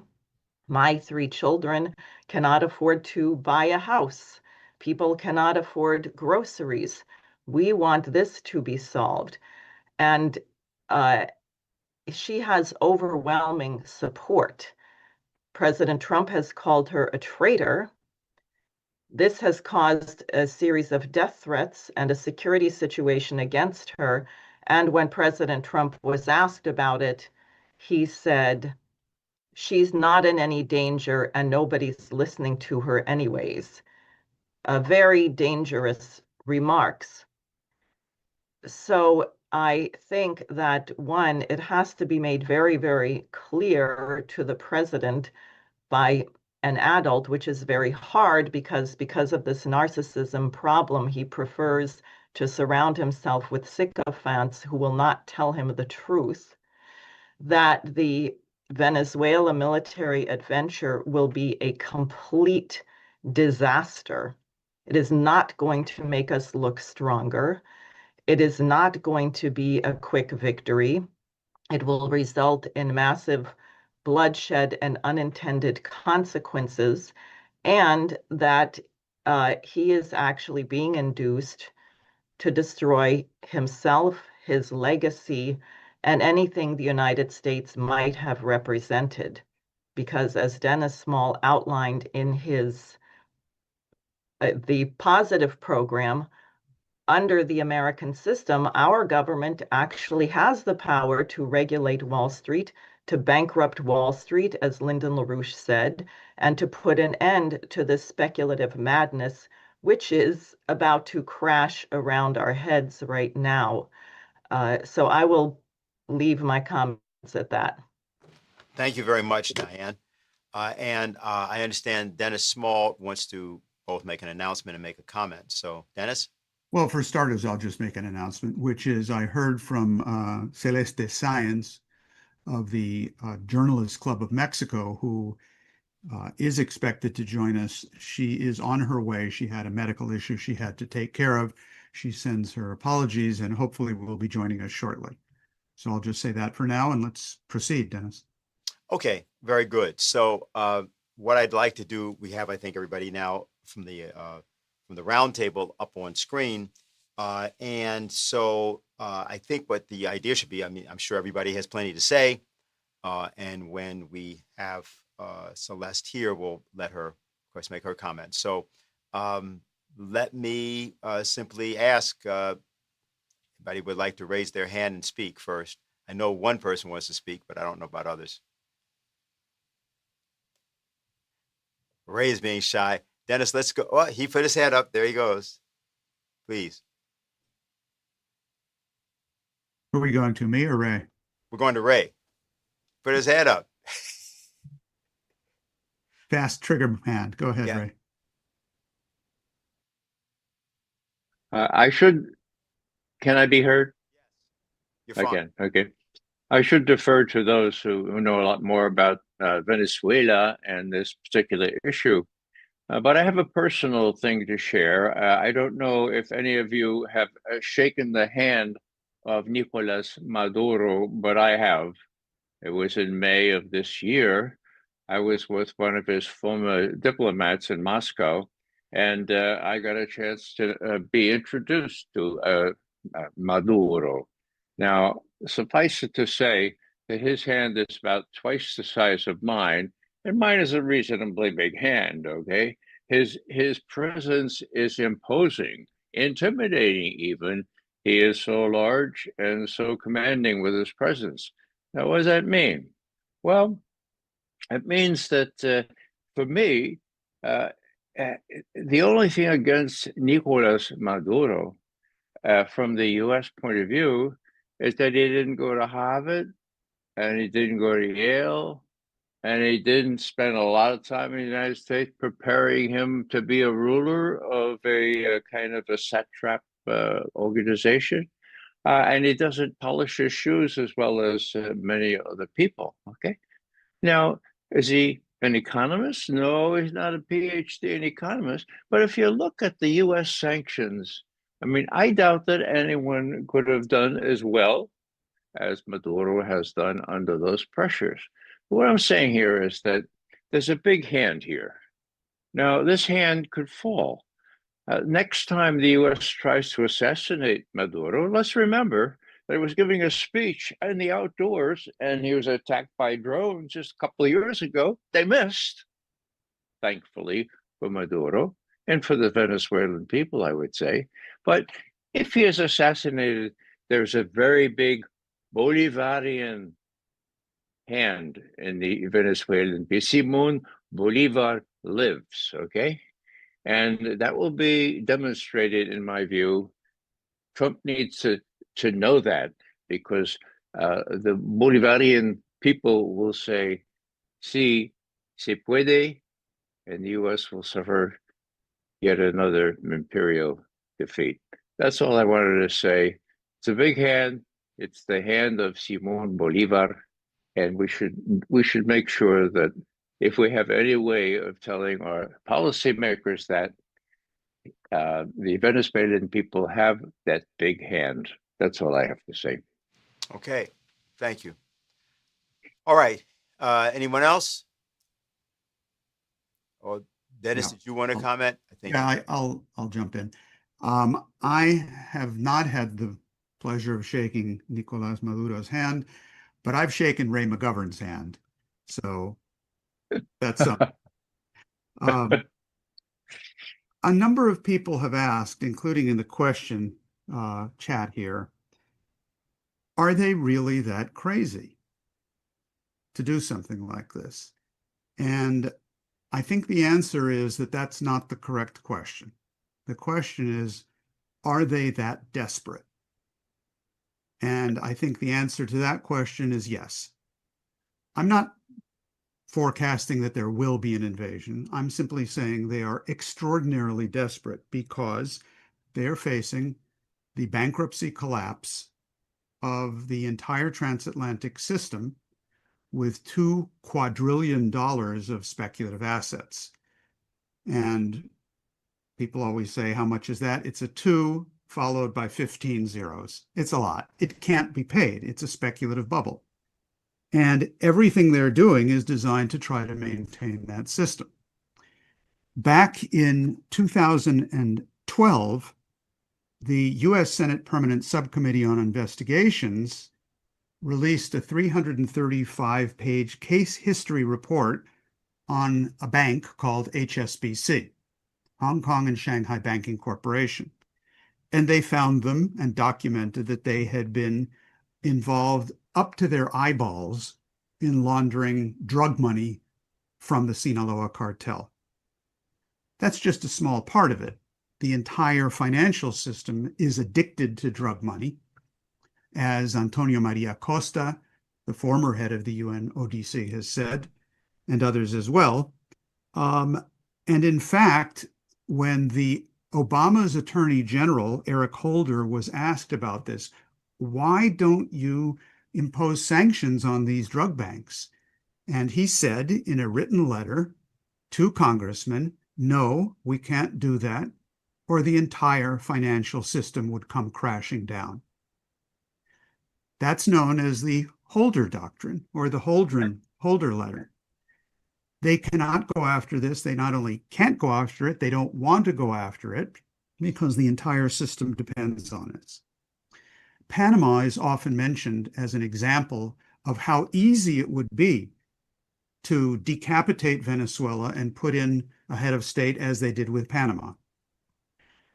People might want to recall that when Noriega was removed by Bush, one of the role models of Marco Rubio, the person that they put in was Guillermo Endara.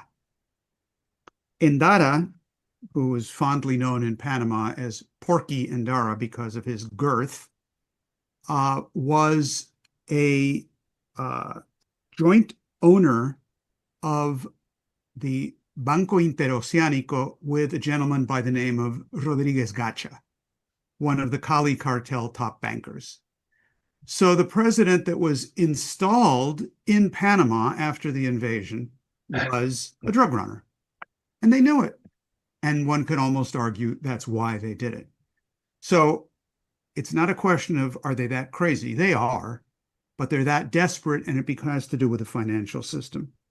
Now, I have to take up one other point, which is this issue of the Monroe Doctrine. I think people, especially in Latin America, but also in the United States, should be more precise, because what they are referring to, or should be referring to, is the Roosevelt corollary to the Monroe Doctrine, the Teddy Roosevelt corollary to the Monroe Doctrine, which was declared in 1905 by President Teddy Roosevelt to justify military intervention throughout the region. The original Monroe Doctrine was the exact opposite. And I say this because it is not only historically important, it is crucial to understand the nature of the United States and the possibilities for changing this policy. The Monroe Doctrine was not written by President Monroe in 1823. It was written by his Secretary of State, John Quincy Adams, who went on to become the 6th President of the United States. John Quincy Adams was, among other things, one of the most avid opponents of slavery. Every year when he went to Congress, he gave a speech against slavery. And in fact, much of Lincoln's Emancipation Proclamation on the slaves either came from or closely resembled John Quincy Adams. They overlapped briefly in Congress. John Quincy's entire approach was reflected in his statement, "America goes not abroad in search of monsters to destroy.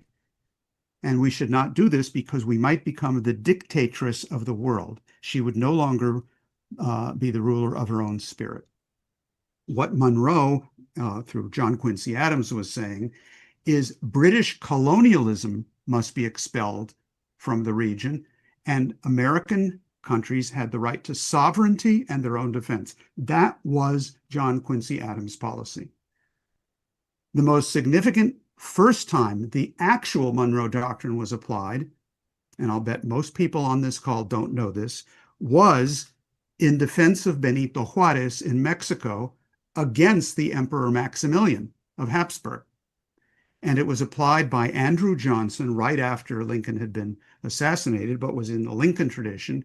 And it was used to defend Mexico and a besieged president against a foreign invasion. So I agree with the criticisms of the policy of the big stick, but let's call it by its proper name of the Roosevelt corollary, because the opposite policy of John Quincy Adams is exactly the policy which we think the United States should return to today. Okay. Did we ever hear from Celeste, by the way? Nothing yet? Okay, fine. I'll advise you. Not yet. All right, very good. President Ramotar, you have anything you'd like to contribute at this point? Not at the moment. Not at the moment. I would prefer to listen a little bit more. Okay, very good. Anybody want to either respond to what was just said or have anything else they'd like to bring up at this moment?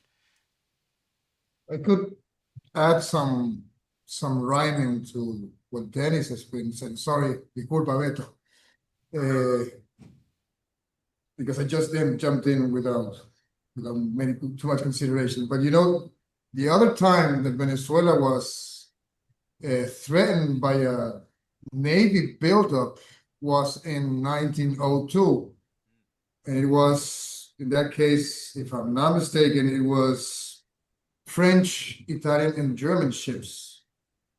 And it was to reclaim a debt for the current president at that moment, Cipriano Castro, which was basically after more than 50 years of civil war. It was a very complicated moment, and they were trying to pressure him in order to collect the debt.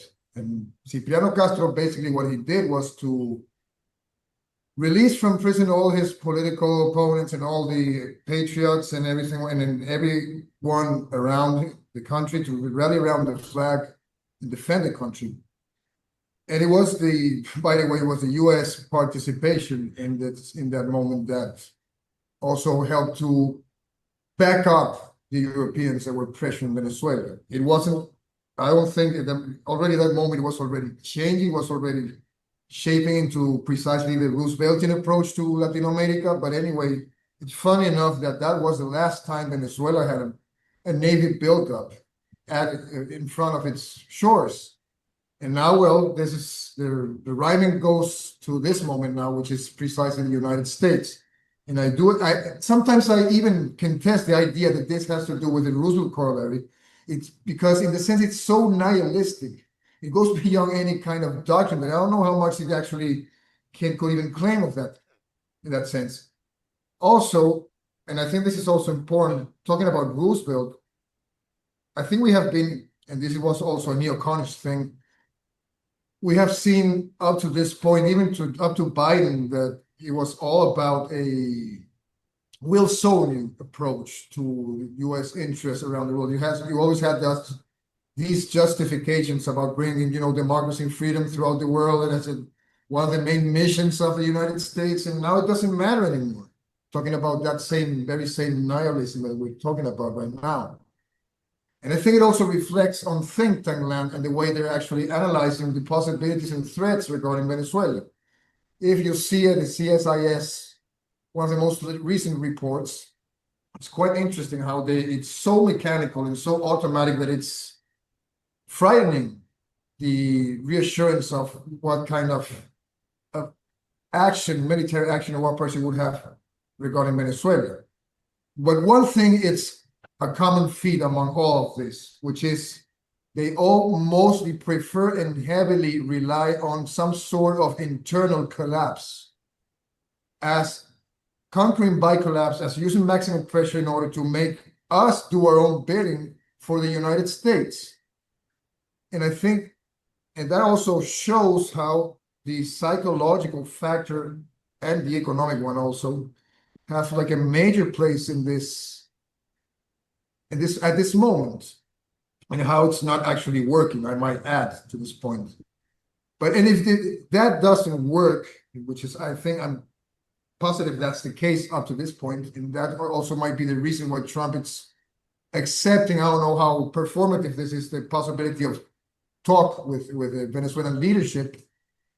It will then amount, playing with hypothetical scenarios, to airstrikes or naval blockade. But no one has actually considered, not even the CSIS report, the possibility of an invasion, because they know how complicated and dangerous this could be and how a quagmire it can become. And of course, this doesn't rule out that threat in that given scenario, but I do think that it could be, all of this could be averted. Okay. I think that outlier, it's a possibility. Venezuela is an outlier, and Latin America has been able to create worlds and to shape up other republics. Think about what the Venezuelan and the Gran Colombia independence did and influenced Italy, for example, Italy's Risorgimento, or the German reunification. Anyway, that was just trying to add up something else and not keeping quiet for too long. Okay. Thank you very much. Thank you very much, Mr. Almeida. Yes, you had your hand up before, please. Yeah. Yo me gustaría I would like acrescentar to algo. present something. Venezuela is the third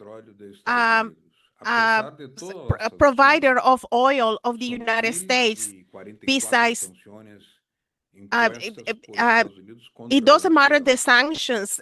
United States has imposed more than 1,000 sanctions, and besides, the Biden government expropriated the Venezuelan investments or deposits in United States.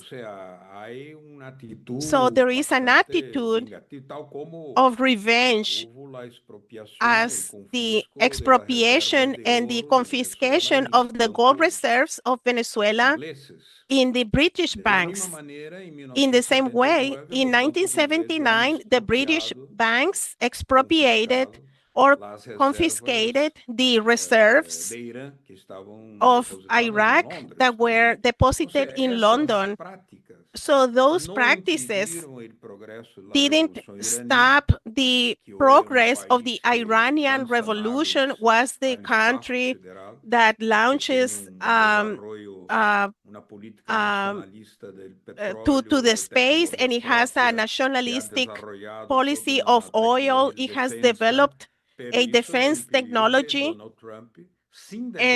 but Donald Trump, without declaring war, bombed Iran during several days, causing the death of 1,000 people. In other words, what I want to underline is the danger that we have is of an attack of that nature, which the Chavez already said that U.S. troops would come to Venezuela, and that would become a new Vietnam, a Latin American Vietnam, in a moment where United States is in a social crisis.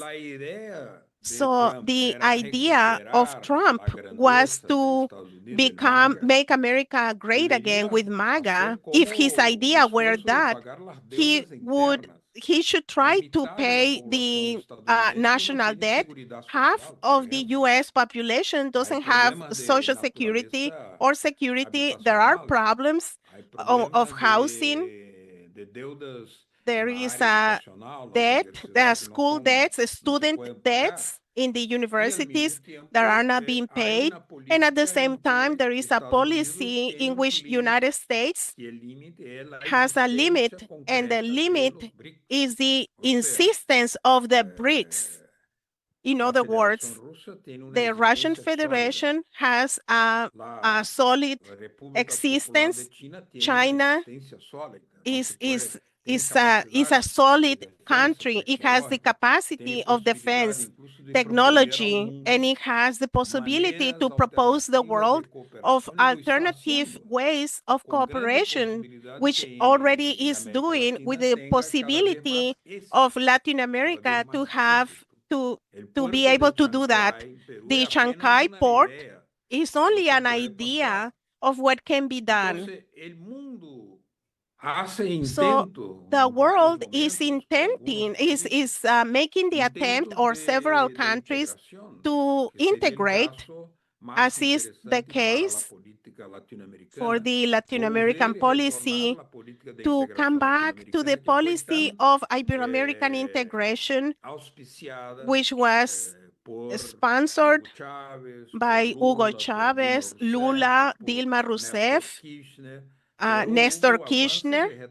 There were some advances and backwards, and there was the proposal to build the Mariel port, to use the regional commerce in the Caribbean to be a productive revolution inside the Cuban Revolution, to have commerce and trade that could change the North American policy, the U.S. policy. So it wanted to integrate in a certain way and have some American business participation from the United States.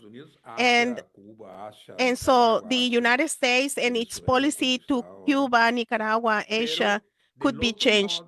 But in the other hand, there is the idea of the Latin American integration that has a very good image and is welcome not only for Russia, China, and Iran, and several other BRICS countries, that they want to integrate Latin America into BRICS, not only Venezuela.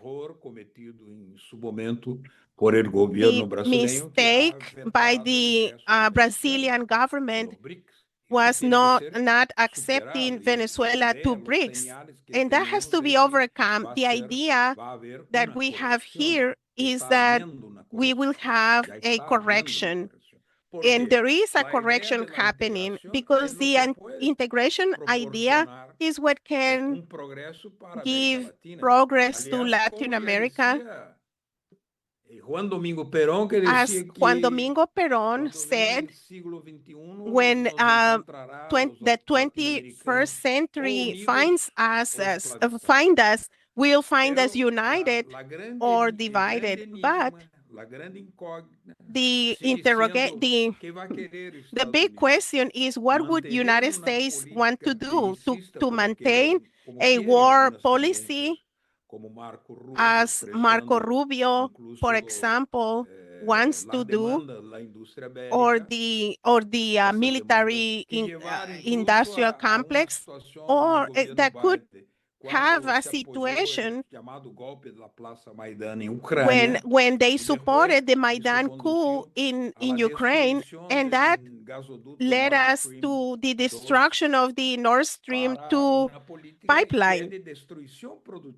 There's a policy of destruction. The European countries have been under the United States. And we can see Germany, which was the motor of the economy in Europe, and right now is going down. So the world should consider that BRICS exists and is open to cooperation. The alternative is a sinister alternative of war. United States wants to recuperate the the United States economy. The U.S. should become go back to the independence, or it will continue this sinister policy to looking for war. So they have a choice, but we need to choose the integration line. And so that's the challenge to all the thinkers and the forces that there are some forces inside the United States. It's a complex issue, but Jack London wasn't alone. He represented a profound thinking, and he had followers, and that thinking still exists inside the United States. Okay, thank you. Anyone else have any comments? I wondered, and I also should just indicate to Morella Lopez and also Diane Sayre, if you have anything else, please raise it sometime in the next 5 minutes or 10 minutes or so, because we're going to conclude at 1:30. I'm going to give everybody on the panel the chance to make final remarks. But does anybody have anything to say at this point? Oh, Diane has something. Okay, we go to Diane Sayre. I hope I can be heard. I think this point that has now been made by several people about the idea of inducing a nation, inducing someone to destroy themselves is very important, and we should consider that. I also just wanted to say for the record that we should actually consider the next 250 years of the United States and of mankind as a whole, because I think the natural impulse of human beings is to be better. It is very unnatural for people to kill each other and engage in such conflict and inflicting suffering on other people. And I think that's our strength. And I'm sure Helga, who is the master of this concept, will have much more to say about it. But I also think that it is very urgent. It is very here in the United States, I will say there is a sense of great instability, of people feeling bombarded and abused by the extremism of the invectives on all sides, and therefore a beautiful idea of mankind and the solutions to the crisis is urgently necessary. And I just wanted to express my gratitude and thanks to everyone participating in the panel, and particularly Helga Zeppler-Roush for her work on these matters and the coincidence of opposites. That's it. Okay, very good. Yes, Morella Barreto Salves, you wanted to say something?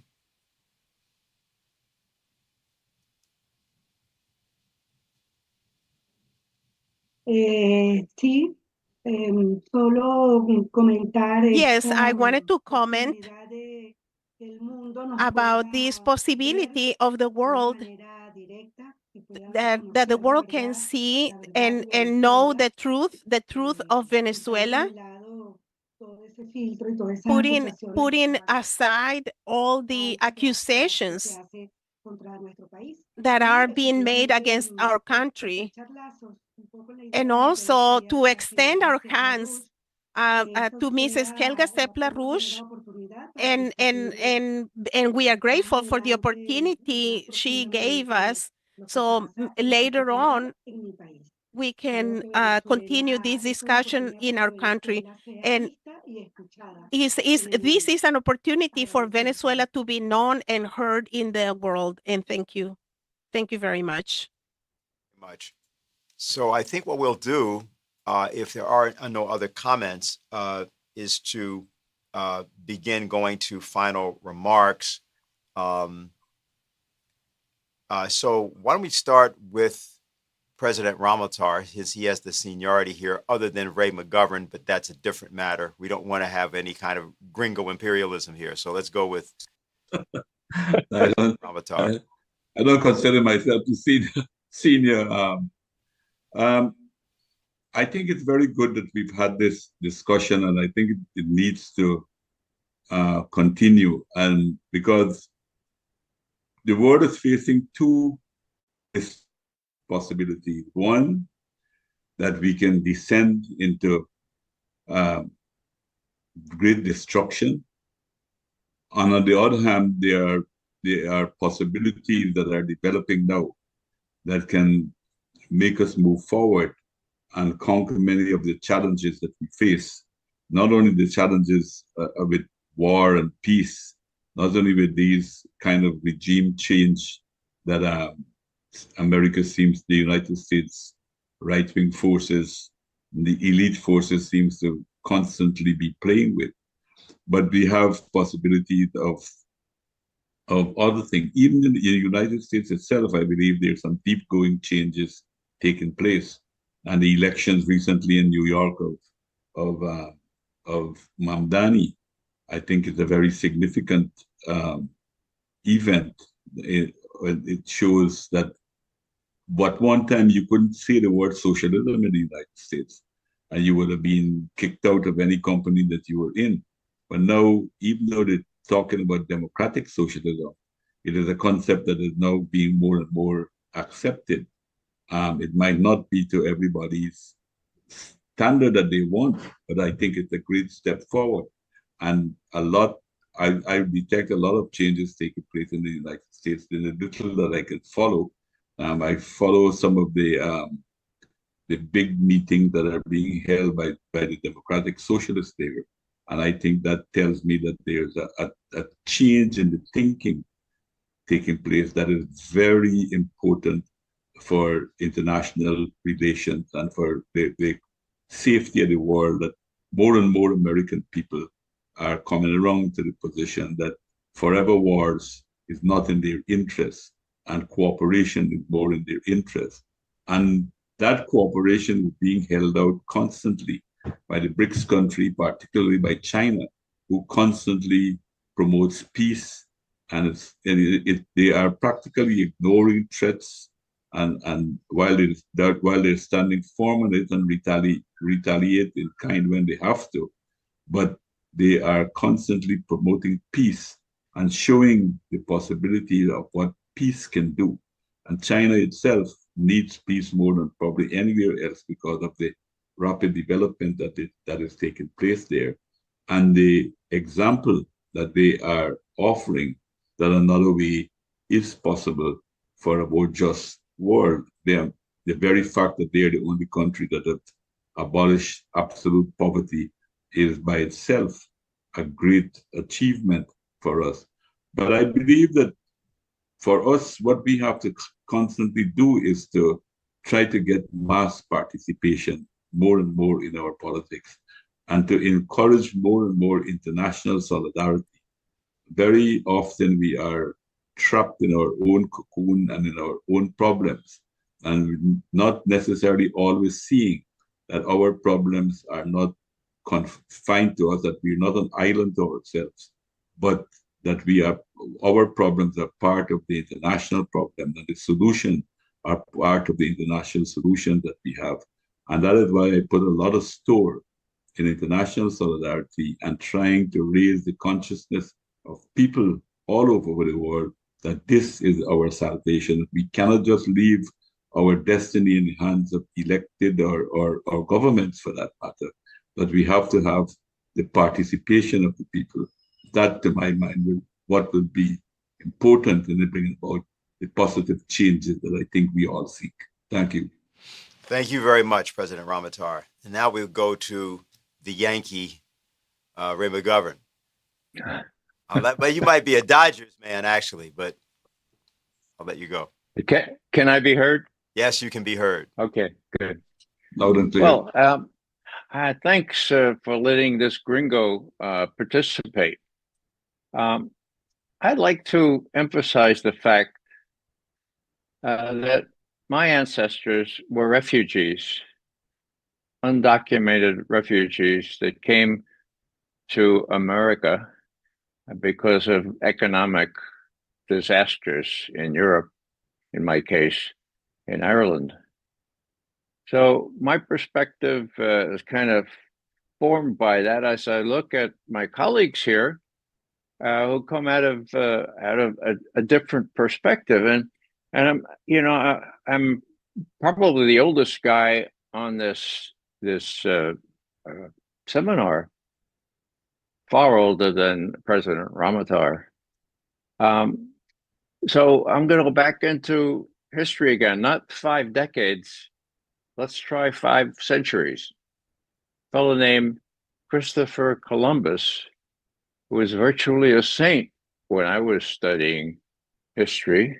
He discovered America, and he spent the next 2 decades trying to figure a way around it or through it, because he was trying to get somebody else, right? But in the process, he landed on a bunch of islands, and the only part of the mainland that he landed on in the Western Hemisphere was Venezuela. Now, maybe that's why President Trump has rehabilitated Columbus. So he was a good guy. He didn't spread syphilis and slavery and all these. No, Christopher Columbus is good. Well, if you look at it from my perspective, I was taught that this was a good thing. Of course, I'm old enough now to realize it was a very bad thing. So let me close with something that comes in the nature of a warning to us to be very serious about this, but not to take ourselves too seriously. Here's a little apocryphal story. The year is 1492. A native chieftain is on top of a hill overlooking the Caribbean, and he sees these 3 sailboats come in, and one of them, the smallest one, comes up on the beach, and a fella comes out in glorious gold and red and all kinds of colors, and he lands on the beach. And the chief is looking at this, and so is his aide-de-camp, the chief of staff. And this fellow who lands on the beach says, "Buenos dias." And the chief of staff says to the chief, "Oh, damn, there goes our neighborhood." Sorry about that, but there's a kind of I think there's a metaphor there. Sorry about what us gringos did to your neighborhood. Maybe we can do better in the future. Meanwhile, sí, se puede. All right. Okay. Mr. Almeida, let's go to you. Let's hear from Brazil. Sí. Bueno, hubo un tiempo en during a que time, un presidente de a Estados Unidos, president of Roosevelt, United States, Franklin Delano Roosevelt, Delano Roosevelt, hacía una política de cooperación muy had a intensa con el cooperation gobierno de Getúlio policy Vargas acá, with the government a of pesar de la Getúlio Vargas in postura Brazil, laborista in y también nacionalista besides de the Getúlio Vargas. Incluso, labor policies and hubo nationalist una policies cosa in que se Brazil, considera there inédita, was que fue una inversión there muy was an grande de investment, Estados a Unidos great para investment montar la of industria United States in siderúrgica order to en create the Brasil, metal la base industry de in toda la Brazil, the industrialización. base of all Eso fue industrialization in una Brazil. cooperación And that was done Roosevelt-Getúlio through Vargas. a cooperation between Y Roosevelt resultó and Getúlio incluso Vargas.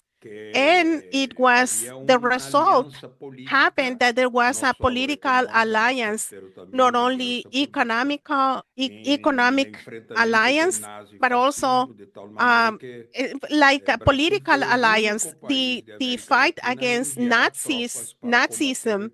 Brazil sent troops, was probably the only country in Latin America that went to fight against Nazis in Europe.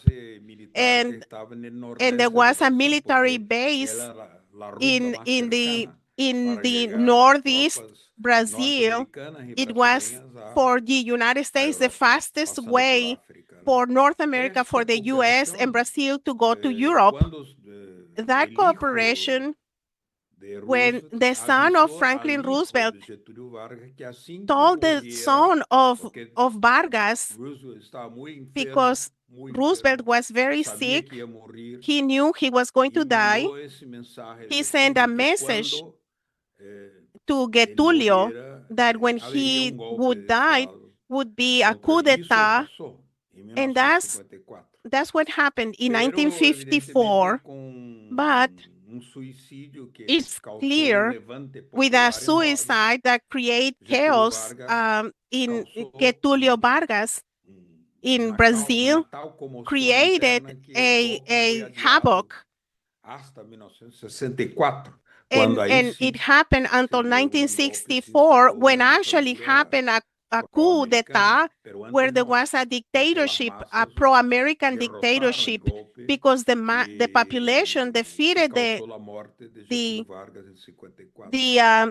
coup that caused the death of Getulio Vargas. So what we see, there are situations where with the development of, we had help for the metal industry, which was the base for the industrialization of Brazil. And it happened through the cooperation. Of course, Franklin Delano Roosevelt had another perspective, another policy, the Great Agreement, which was a policy that was attacked, the Great Deal, because Roosevelt had,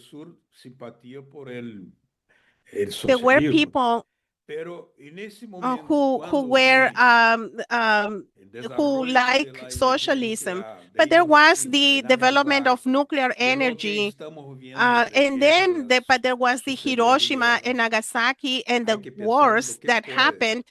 So we have to think, because of the destructive capacity has been developed in such a way without limits, which makes that the forces of progress, the forces of civilization, want to develop a cooperation above even situations. But that represents mainly to respect of the sovereignty of the countries like Venezuela, and also respect their election, like the Bolivarian election and its policies, because Venezuela has never had attacked or boycotted, has never boycotted United States. It has been providing oil to the United States. So that's an example that can be used in order to show how we must find ways of respect, not intervention, and see what happened when Lula violated the Brazilian constitution and intervened in Venezuelan internal issues. But the constitution of Brazil prohibits to do that. And it seems that there is a correction, and that correction starts with the recuperation of the Ibero-American integration. So it's important to see the role of Lula as a mediator, because he has a dialogue with the United States, and also so he has a dialogue with Venezuela and to promote. He is president of BRICS, and that is symbolically important to find a way out to stop, to prevent the use of military force in the Caribbean. Yeah, thank you. Thank you very much for that. Dennis?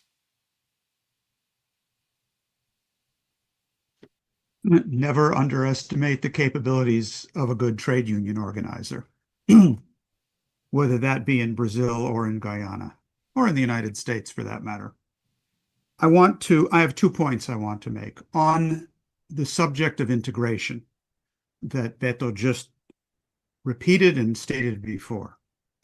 In 2002, to be specific, June 12th, 2002, Lyndon and Helga LaRouche were invited to Brazil for a series of meetings. One in particular was Lyndon LaRouche was given the honorary keys to the city of Sao Paulo, Brazil. And in one of his numerous speeches in Brazil, he began by saying, "We must either sail together or we will sink together." And I think that is equally true today as it was then. The historical example that was cited, and I believe it was Diego, if I'm not mistaken, to fill out the picture around the Roosevelt corollary with the debt collection expedition of the Germans, the French, and so on into the Americas, which is the whole approach of the Roosevelt corollary. It is of enormous historic significance for all of Latin America, as well as the world, that the doctrinal opposition to this debt collection was expressed by the foreign minister of Argentina, whose name was Luis Maria Drago. This became known as the Drago Doctrine, the Drago Doctrine, which stated very simply, it prohibited the use of military force to collect the debt. Now, this should give non-Latin Americans a sense of the historic depth and background of the issues that we're actually facing here in Venezuela, just as our Latin American friends understand the depth of the actual historical issues in the United States. Just think through what Beto just said about FDR and his role in, and it wasn't just in Brazil, it was in Mexico too. FDR is the person who allowed and strengthened Mexico to be able to nationalize their oil industry under General Cardenas. So this issue of integration is crucial. On the Argentine aspect in particular, I want to take note of something, which is that along with the lawfare attacks on former President Cristina Kirchner, one of her most important ministers, Minister of Development, Julio Devido, who has spoken at Schiller Institute conferences and so on, is currently in jail. He has been jailed. He is facing possible death because he's being denied treatment for diabetes and other medical conditions. This is only one example of thousands, millions around the world, but I did want to single it out because of Argentina's historic role, as with the Drago Doctrine, and what allies of ours there require in terms of the help of all of us from every country at this time. On integration, Lyndon LaRouche wrote a book called Operación Juárez, Operation Juárez, in 1982, in coordination with the president of Mexico, José López Portillo. Coordination, I mean, on the basis of discussions that he had with López Portillo in the presidential palace in Los Pinos.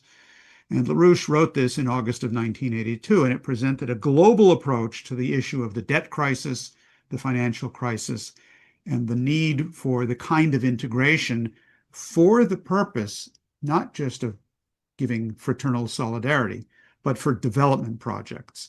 And he laid out in great detail there how to approach the debt, how to approach development, and so on.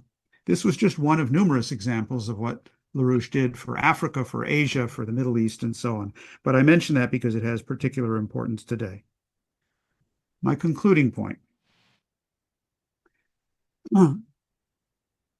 Representatives from Venezuela, Brazil, Guyana, Mexico, and the United States, under normal circumstances, meaning what happens usually, could have a very different type of discussion than what is happening today.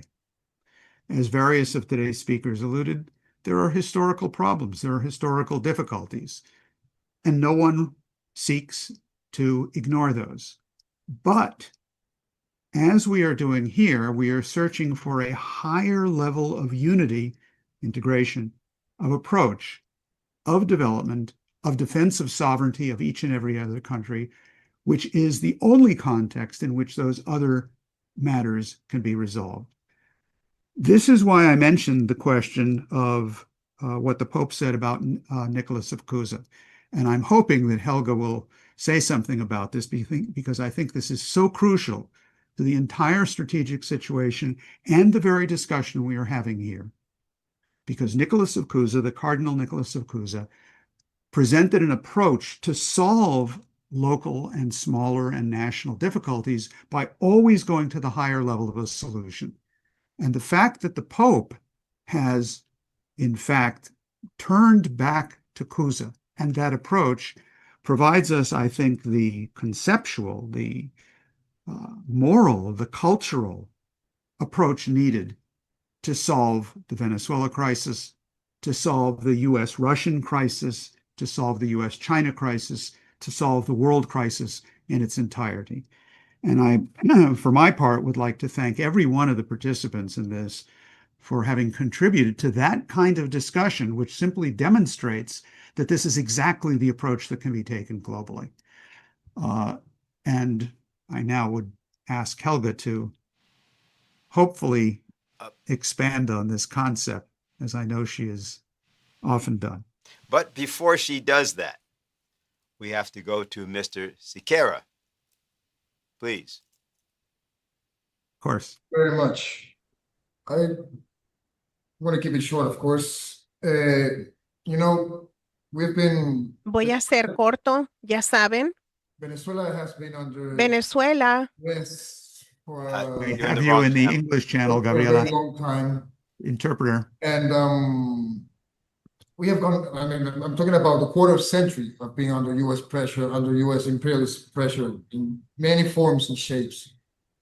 It has been worse the last 11 years, which have been, you know, they have tried everything. Hybrid warfare, unconventional warfare, color-coded revolutions, to tense up the state structures of Venezuela, trying to make the legislative power go rogue, try to create fake presidencies, recently tried to sequester also the electoral power, which is one of the 5 tenets of our state, which is based on the Bolivarian state, without success. And each and every of these failures create also vacuums that are going to be filled by us and by other players that are looking for a better world. I think it was 3 weeks ago. It was October the 31st, Friday, October 31st. There was this sense that you can relate it to psychological warfare or different elements that really sent the feeling that something was actually going to happen regarding the buildup and the threats against Venezuela. This was the 31st. I realized that in hindsight, after gathering all the elements that were around. Regardless of if it's true or not, I'm not able to prove it, or the reasons that it didn't happen, if so. But one thing is sure. That day, Bloomberg covered a news, which was basically that given the uncertainty and the possibility, based on 2 reports, one by the Wall Street Journal and another one by Miami Herald, that the US was actually going to attack military targets, that West Texas started surging dramatically up. And this was covered by Bloomberg. My point with this is that it clearly shows how harmful it is to do harm to us, to the US society in that sense, and how actually interconnected it is, and perhaps how how psychopathological it is for some actors to go against everything, against any notion of stability, be it the energy market or others, in order to achieve some ideological goals, in order to follow maybe the Michael Ledeen infamous quote about trying to get a small country and throw it around and show who's boss. And of course, all these approaches have proven wrong. So here is for the strongest possibility of doing it right. And I'd like to thank you all because of how this has been proven, I thought, and how it is possible to reach this point. So thank you very much for inviting me. All the people involved in this, Dennis, Morella, and everyone else, it has been a pleasure. Thank you very much. Thank you very much, sir. So, Helga? Well, the question of integration has been brought up by both Dennis and also Mr. Argueda. And, I think that is a very important concept right now, because when Lopez Portillo invited my husband to help him to defend the peso against capital flight, my husband not only responded to that by writing a program for the defense of Mexico, but for the integration of all of Latin America. And he called it Operation Juarez, to refer to the historic cooperation between Benito Juarez and Lincoln, to emphasize the fundamental joint interest between the different Americas. Now, Lopez Portillo started to implement Operation Juarez. On the 1st of September 82, he imposed capital controls, and he wanted to proceed. Then his term ended too early to go through with the whole program. And the problem was, at that time, the other key debtor countries, Brazil and Argentina, did not show solidarity with Portillo's efforts, and therefore it did not go all the way. But he started to implement it, and it just happened to be that on that same day, the 1st September 82, Lynn and I were having a meeting with the leadership of the Kreditanstalt für Wiederaufbau in Frankfurt. And as he was imposing capital controls, we were just greeting each other and saying hello and so forth. And in comes the largest trader of exchanges from the Frankfurt Stock Exchange. And he said, "Oh, everything is finished. The Latin Americans have declared the debt bomb. The banking system is finished." And Lynn and I were just smiling and said, no, don't worry. This is not the debt bomb. This is just an effort to have an orderly reorganization of the Latin American debt, which was at that time $200 billion, which compared to the sums today was the proverbial peanuts. But, it was enough to scare the banking system in Wall Street that the Latin American countries would use the debt bomb against them. And my husband started to explain, no, this is just an effort to reorganize the totally bankrupt system and transform short-term debt with high interest into long-term credit lines with low interest, in order to have new credit for investment in productive investments of infrastructure and other projects of the Latin American integration. Now, if that approach was valid in 82, now more than 40 years later, it is still an absolutely valid point, because if there is no addressing of this everything bubble, of $4 quadrillion of outstanding debt, derivatives, now the AI bubble and the military-industrial complex bubble interwoven, we are sitting under the Damocles sword of that. But the approach which was proposed by Lyndon LaRouche in 82 would still be the available method to deal with it, to have an orderly reorganization, turn the unpayable debt through reorganization into credit lines for investment. And given the fact that the BRICS countries are absolutely trying to find a new payment system to, basically develop an own economic system. The effort to create the Shanghai Cooperation Bank as quickly as possible as an additional means to other institutions like the Asian Investment Bank or the New Development Bank, and basically try to save the world financial system or their part of the world financial system from the impact of the pending collapse of the everything bubble. So I think if the BRICS would approach the United States and basically offer some kind of a cooperation to have such an orderly reorganization, I think it could go a long way. Maybe not with everybody it concerns, but maybe there are other channels who could be activated around that.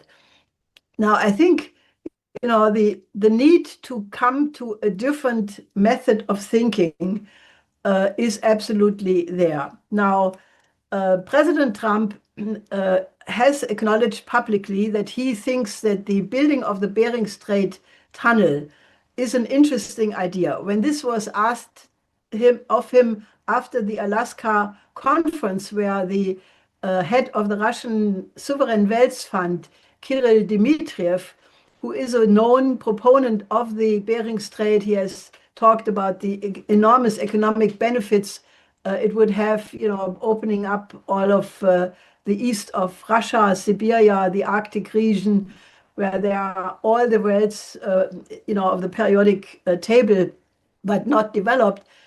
President Trump acknowledged that he finds that an interesting idea. Now, if you build the Bering Strait tunnel, you could very soon, a few years later, build a fast train system which would connect a rail line from the southern tip of Argentina and Chile all the way up through the Americas, crossing the Darien Gap, going through the Central American countries, reaching North America, Canada, Alaska, going through the Bering Strait tunnel, going all the way through Eurasia to Gibraltar, Portugal, Spain, build the Gibraltar tunnel and connect through a fast train system all the way through Africa to the tip of the Cape of Good Hope. And you could, in a few years, travel with a fast train system all around the world, because other networks would go to India and Indonesia, and with other means connecting the world in this way. Now, if you think about the long arc of history, that will happen if we don't blow ourselves up. It is natural that infrastructure, which started at riversides and oceans, and when the railway was invented, people could open up the interior of the continents. And we are now looking at the last phase of the opening up of all continents through infrastructure development, making it livable for all people on this planet. Now, as I said, if we don't blow ourselves up in a thermonuclear war, this will happen. It may be interrupted, but that is the natural course of development of the human species. So why can we not take this program of the new Silk Road, which becomes the World Land Bridge, which is a study which we published in 2014 after President Xi Jinping announced the new Silk Road, and put that on the table, because it would solve all the problems. It would solve the problem of poverty and migration, migrants in Latin America, in Africa. We could reconstruct the Middle East with the Oasis plan. And, why can we not elevate the human mind to the level of the interest of everybody? A new paradigm which puts the idea of the one humanity first. And since Dennis mentioned it, the concept for that is the method of thinking of the coincidentia oppositorum, the coincidence of opposite, which is a revolutionary method of thinking which was invented by Nicolaus of Cusa, who was the cardinal in 15th century. He is the inventor of the modern nation state, because in his writing Concordantia Catholica, he presented for the first time in history ever the concept of the representative system and the idea that the government is only legitimate with the consent of the governed, and that the representatives have a reciprocal relationship between the government and the governed, and they have to basically make sure that there is the interest of both represented. But he was also the author of the idea of a concordancia, that the concordance in the world as a large can only be if all microcosms develop and regarded as their self-interest to develop the other microcosm, meaning the other nation. Now, this method of the coincidence of opposite, it's a very fascinating concept, and I would need a lot more time to explain it. He himself was aware that this was a complete revolutionary way of approaching things, because he said, I'm now thinking something which no human being ever before was thinking. And he came to it naturally through a theological discussion, which I will shorten now. It's basically that there is a capability of the human mind to always think the higher one, which is of a higher magnitude and a higher order than the many. Naturally, he came through that to that idea through a theological reflection, but it is a method which can be applied to any problem, any field of science or culture. And I have made it my habit for now actually several decades to apply that method of thinking of the coincidence of opposite, because it helps you tremendously not to get stuck in little details or not to get stuck in secondary or tertiary contradictions, but to always think the one which is maybe something new, because he also, Nicolaus also said you have to have always prescience, foreknowledge of what you are looking for, because if you don't know what you are looking for, you may find something and you don't know if it is what you were searching for. So you have to have that prescience, and that prescience, if it's based on a methodological approach, will always guide you to come up with the solution on a higher level. Now, I think historically that higher level must be that we make the jump to think not nation first, not MAGA, not America first, or Russia first, or Venezuela first, Brazil first, but to think the one humanity first, and then define the national interest in cohesion with that one.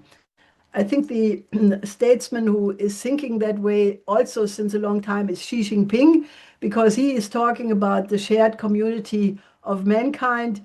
And he has also, by the way, developed 4 global initiatives: the Global Security, Development, Civilizational, and Governance Initiative, who in totality represent exactly an approach which we have from the Schiller Institute pursued also now for several years, which is the idea that we absolutely need to have a new security and development architecture, which must take into account the interest of every single country, because it does not function if you leave out 1 or 2 countries. And you can actually go back to the Peace of Westphalia, which did bring peace because it did develop this concept of the interest of the other, which must be taken into account. And whenever that principle was applied, you find peace. And whenever that was not applied, like in the Versailles Treaty, it was the prelude to the next war. So I think what we urgently need, and maybe we can take this discussion today as a jumping point to have more such panels, maybe involving all the think tanks of Latin America and maybe also other parts of the world. Maybe we have some think tanks in the United States who would be suitable to participate in that, and start to discuss how can we give ourselves a governance system which allows the survival of humanity as a whole. I mean, that was the topic in the Federalist Papers in the young.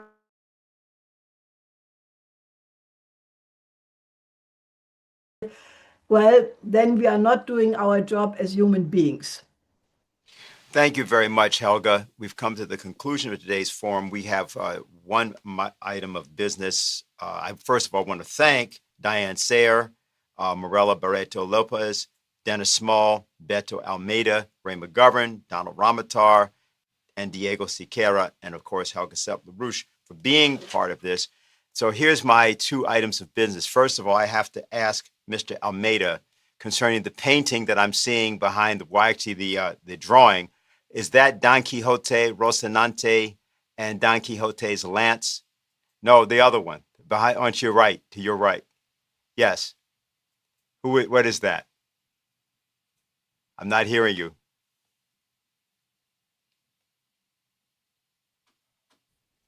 Essa pintura de Portinari, grande That's the portrait brasileiro que hizo los of a murales great del Brazilian who did edifício de la murals ONU, Guerra e of Paz the também. UN E aqui murals. el vaquero del Nordeste. É Mhm. muito expressivo. And he was known Ele as também the pintou Guerra cowboy. e Paz, não? Em la ONU. And what is the other one? And what is the other? I'm sorry. Sorry. No, the other. Muy fuerte. Bastante fuerte. ¿No? Yes, and the other painting. The other drawing. Essa sim, de Don Quixote. Yes, Esse that's regalo que Don ganhei quando Quixote. fui a Is Cuba. a gift I got when I went to Cuba. It was a gift they gave me in Cuba. All right. Yes. Now here's why I asked you. I knew it was Don Quixote because I could see he was defeated. He's leaning on Rocinante and his lance is broken.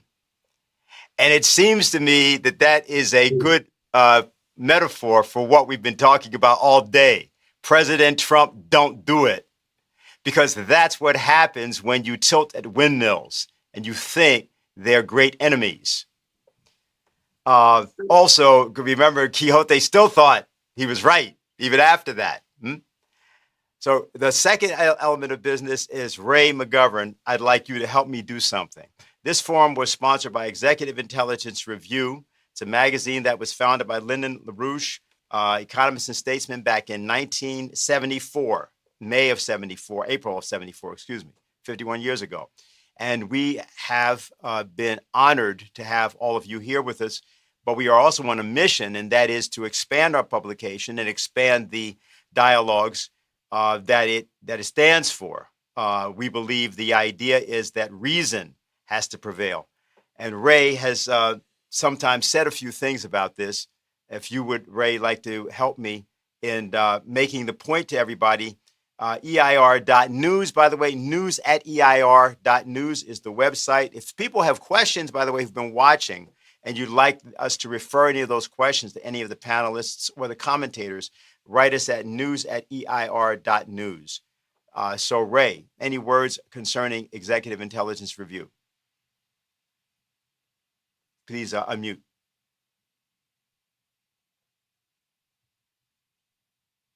Dennis, I welcome the chance to say what I think of the EIR. It's evolved over the decades. I spent a career as a journalist at the CIA, coping with current intelligence, okay? We did a current intelligence bulletin 6 days a week to keep policymakers up to date on what's going on. I don't know what that looks like now, but I can tell you that if it predicts that Ukraine's still going to win in Ukraine, well, it's not worth anything. What is worth something is your publication, the EIR. Now, no joke here. I turned to that first thing in the morning, as I did this morning. Gives me the background for many of my later interviews or publications or speeches or whatever. In other words, it keeps me up to date. I think it's also 6 days a week or maybe even 7, but I applaud the expertise that goes into it. And it is a paragon of good current intelligence reporting, even though it's called the Executive Intelligence Review, it's current intelligence. As my son tells me, who runs my website, you should say this, Dad. Well, in this connection, with respect to the EIR, if you don't get it, you don't get it. Thank you very much, Ray. And by the way, yes, it is in fact 7 days a week because you have to think 7 days a week. We stand for reason in a time of crisis, and there's a crisis every day. So on behalf of Executive Intelligence Review, I want to thank everyone. I want to thank the audience. I want to thank you all for what you have done and what you will be doing. This concludes our forum, President Trump, Don't Do It, an alternative American policy for the Caribbean.